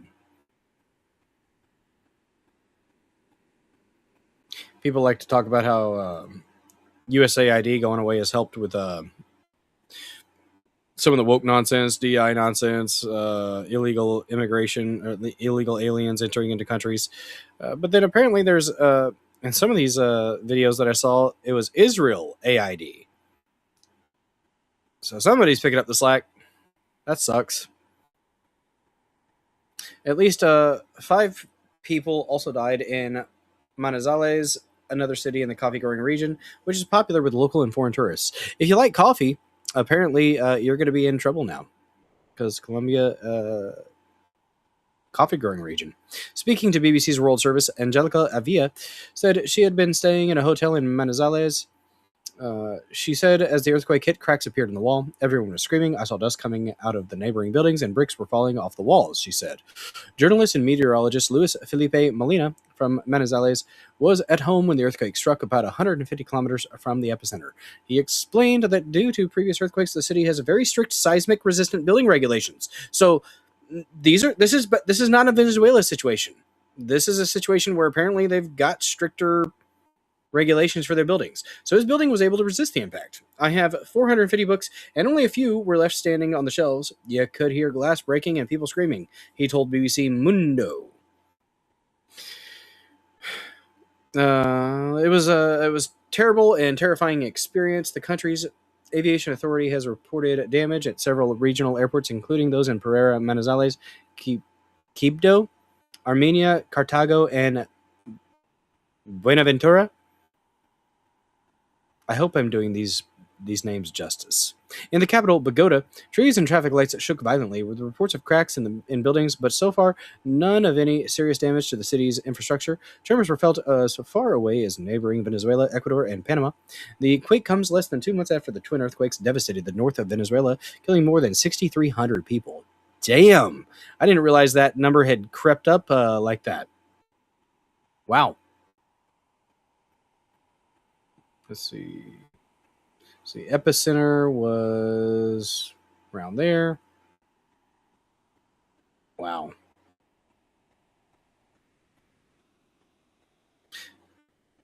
Colombia's president, Abelardo de la Espriella, has declared a national disaster situation, creating special powers to react to the emergency, including to reallocate budgets. Having only taken up the role on Friday, the new president is immediately faced with a potentially legacy-defining event. Damn. His election was earth-shattering. As the extent of the damage has begun to emerge, world leaders have come forward to offer support. A spokesman for Pope Leo, fuck you, Pope. Pope Leo the 14th said the pontiff was deeply saddened to learn of the painful news of the earthquake. Okay. Use some of your gold from the Vatican, man. I say this as a Catholic, by the way. U.S. Secretary of State Marco Rubio said the U.S. was closely monitoring the earthquake and stood ready to support, while EU Chief Ursula von der Leyen said the EU Copernicus satellite was being used in the rescue operation. The president of El Salvador, Nayib Bukele, sent a message of solidarity to the Colombian people and offered personnel and equipment for rescue efforts. According to the U.S. Geological Survey, an estimated 1.5 million people felt shaking close to magnitude 7. Stolen gold, yes. It stated that deep earthquakes like the one which hit on Monday are usually less dangerous than earthquakes which break closer to the Earth's surface, but they can release energy in a way that is damaging to buildings with fewer but potentially stronger aftershocks. 169 people so far. That sucks. Prayers for those affected. Prayers for those that are trying to help those that have been affected because they need it. Pray for the first responders, guys, because they are seeing some stuff they won't be able to unsee. So, really, really sucks, and God bless them for doing that. At least it wasn't as bad as Venezuela, because it sounds like they have a little bit better standards for their buildings. So that's a good thing that they have that. Yeah, that really does suck, guys. You know what? We need a palate cleanser after that. Palate cleanser after the earthquake news. Here is funniest news anchor bloopers with animals, guys. We're gonna cleanse the palate, okay? Before we dip out, before we send you guys off to somebody experiments that they did. Well, animals really are. Ouch! Ouch! Ouch! Ouch! Ouch! Ouch! Ouch! She bit my finger. Ouch! That hurt. Jeez! Not a nice horse. Ouch! She like chomped down on my finger. The possibilities of Whoa! Hey, cat. A savage. That is a cat. Attack caught live on camera. what? You are watching with. Oh, hi! There's your cat. My research assistant. Do they know? No, hold him tight. Hold him tight. Hold him. I am. Got him. I am. Oh, it's okay. All right. All right, Joni, you got it. Don't be frightened, Chris. Get on board. Save. Don't be frightened, Chris. Get on board. Get on board. Get on board. Get on board. Save our wild species and provide a home. So yeah, when you come to the Altamont Fair, it's just one of many different things. You just got booped. Check out. They're being judged today at the show. I think that's AI. I don't think that's real.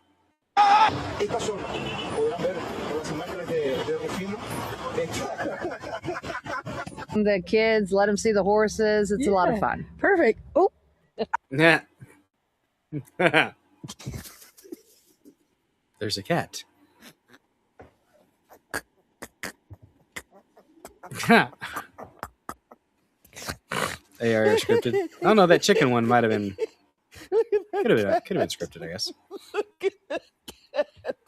This is Wednesday, 1 a.m. Thursday. Excuse me, I'm trying to do my job. And I was going to ask you later, but that's. 3, 2, 1. Stop it. Perfect That's a timing. good dog, eh? Yeah, you've done some emotional support. Oh my goodness, that is disgusting. Okay. But if you want more storm content, Whoa, it's there okay, you go. it's There you okay. are, mister. All right. Oh. Okay, that's good. They're very friendly. Yeah. Partly sunny with some sprinkles possible late. 56. Hey, look at that. My cat Charlie just. Shortage of poultry.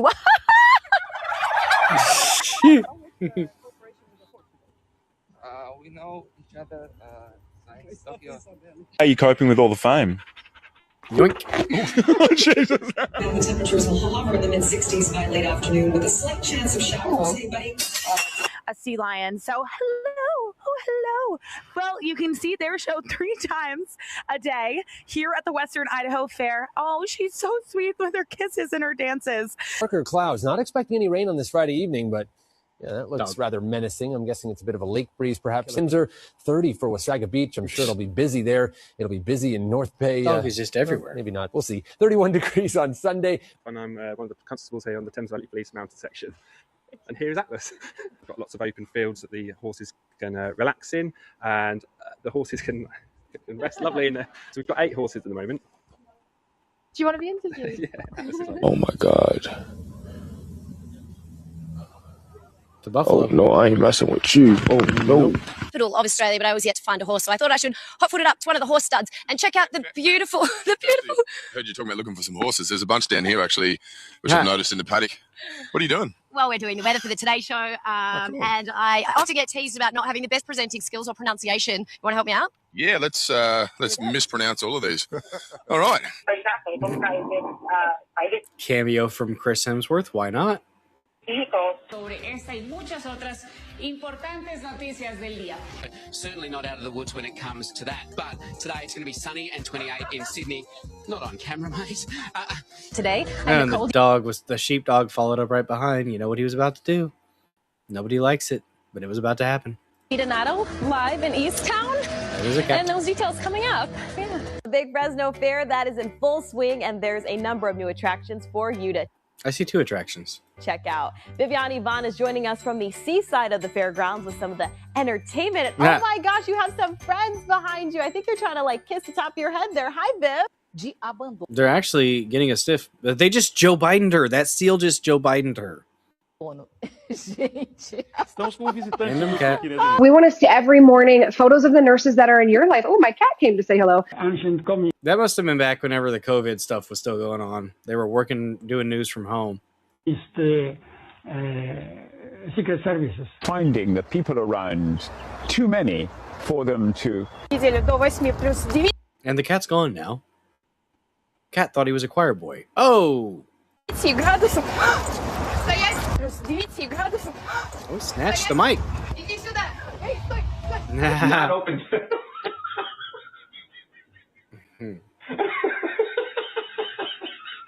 Here, were you gonna say something? Which cat is that? That's Puppy. Puppy. Is that cat named Puppy? That cat is trans species. Some stations used to have mascots. No, that's kind of cool. Ele subiu aqui. Random cat. Well, there you go. World War II, where they were trying to come up with. We're not talking to you, Rogan. You had your turn. It's enough. It's enough, guys. Well, I hope you liked that palate cleanser. And I hope you enjoyed the show, guys. We talked about some things today. We covered the press conference where they talked about adjusting the vaccine schedule for children. This is a good thing. I am very pleased with this. Good Trump. Very, very good move from this administration. RFK Jr. getting more things done. And I appreciate that. Then we talked a little bit about DEI. I have to listen to the discussion about ape-human hybrids possibly being used by the Russians. Just use robots. Why you just use robots? It'll be fine. Then we went into a DEI discussion, a little bit of a debate between Warren Smith and a freshly graduated lady from college. She did not perform well. She thinks she probably did exceptionally well, but she did not.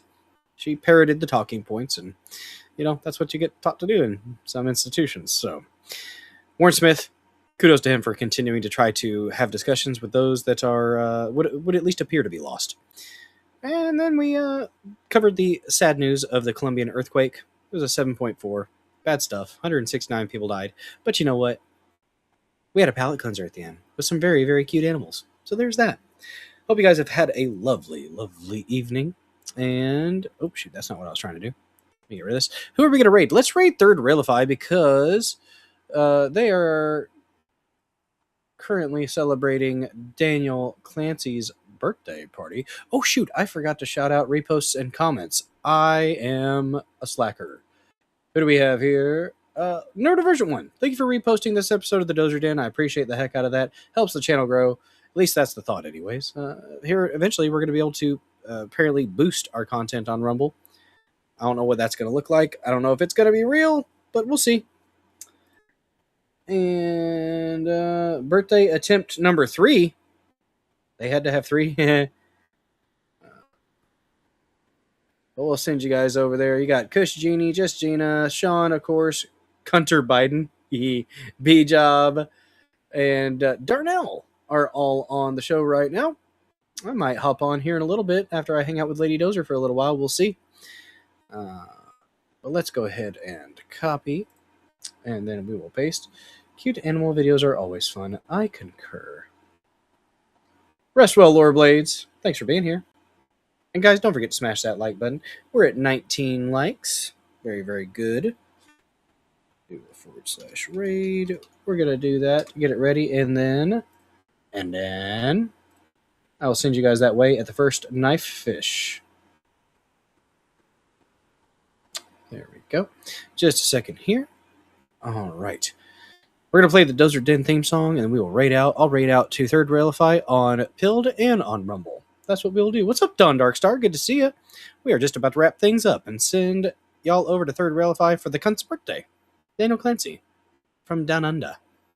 Going by Hunter Biden tonight. Thank you guys for being here. Appreciate each and every one of y'all. Let us rock for a moment, at least.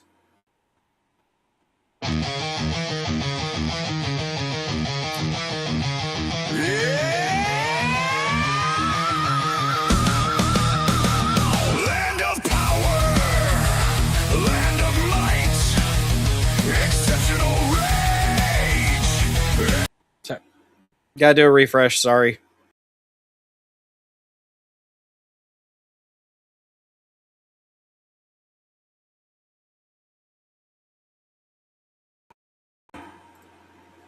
I teased you.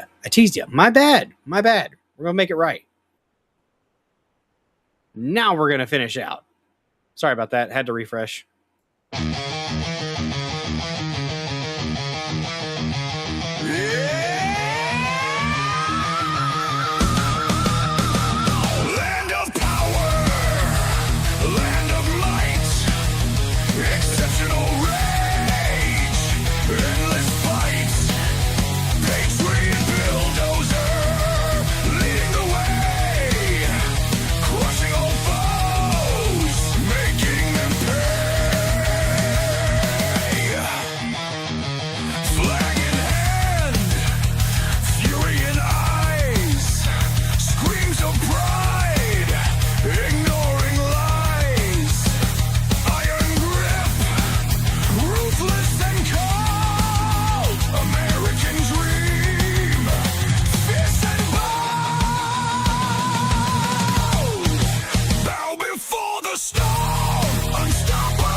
Thank you guys so much for watching this episode of the Dozer Den. Appreciate the heck out of each and every one of y'all. See y'all on Thursday at 9 p.m. Central. Y'all have a good one.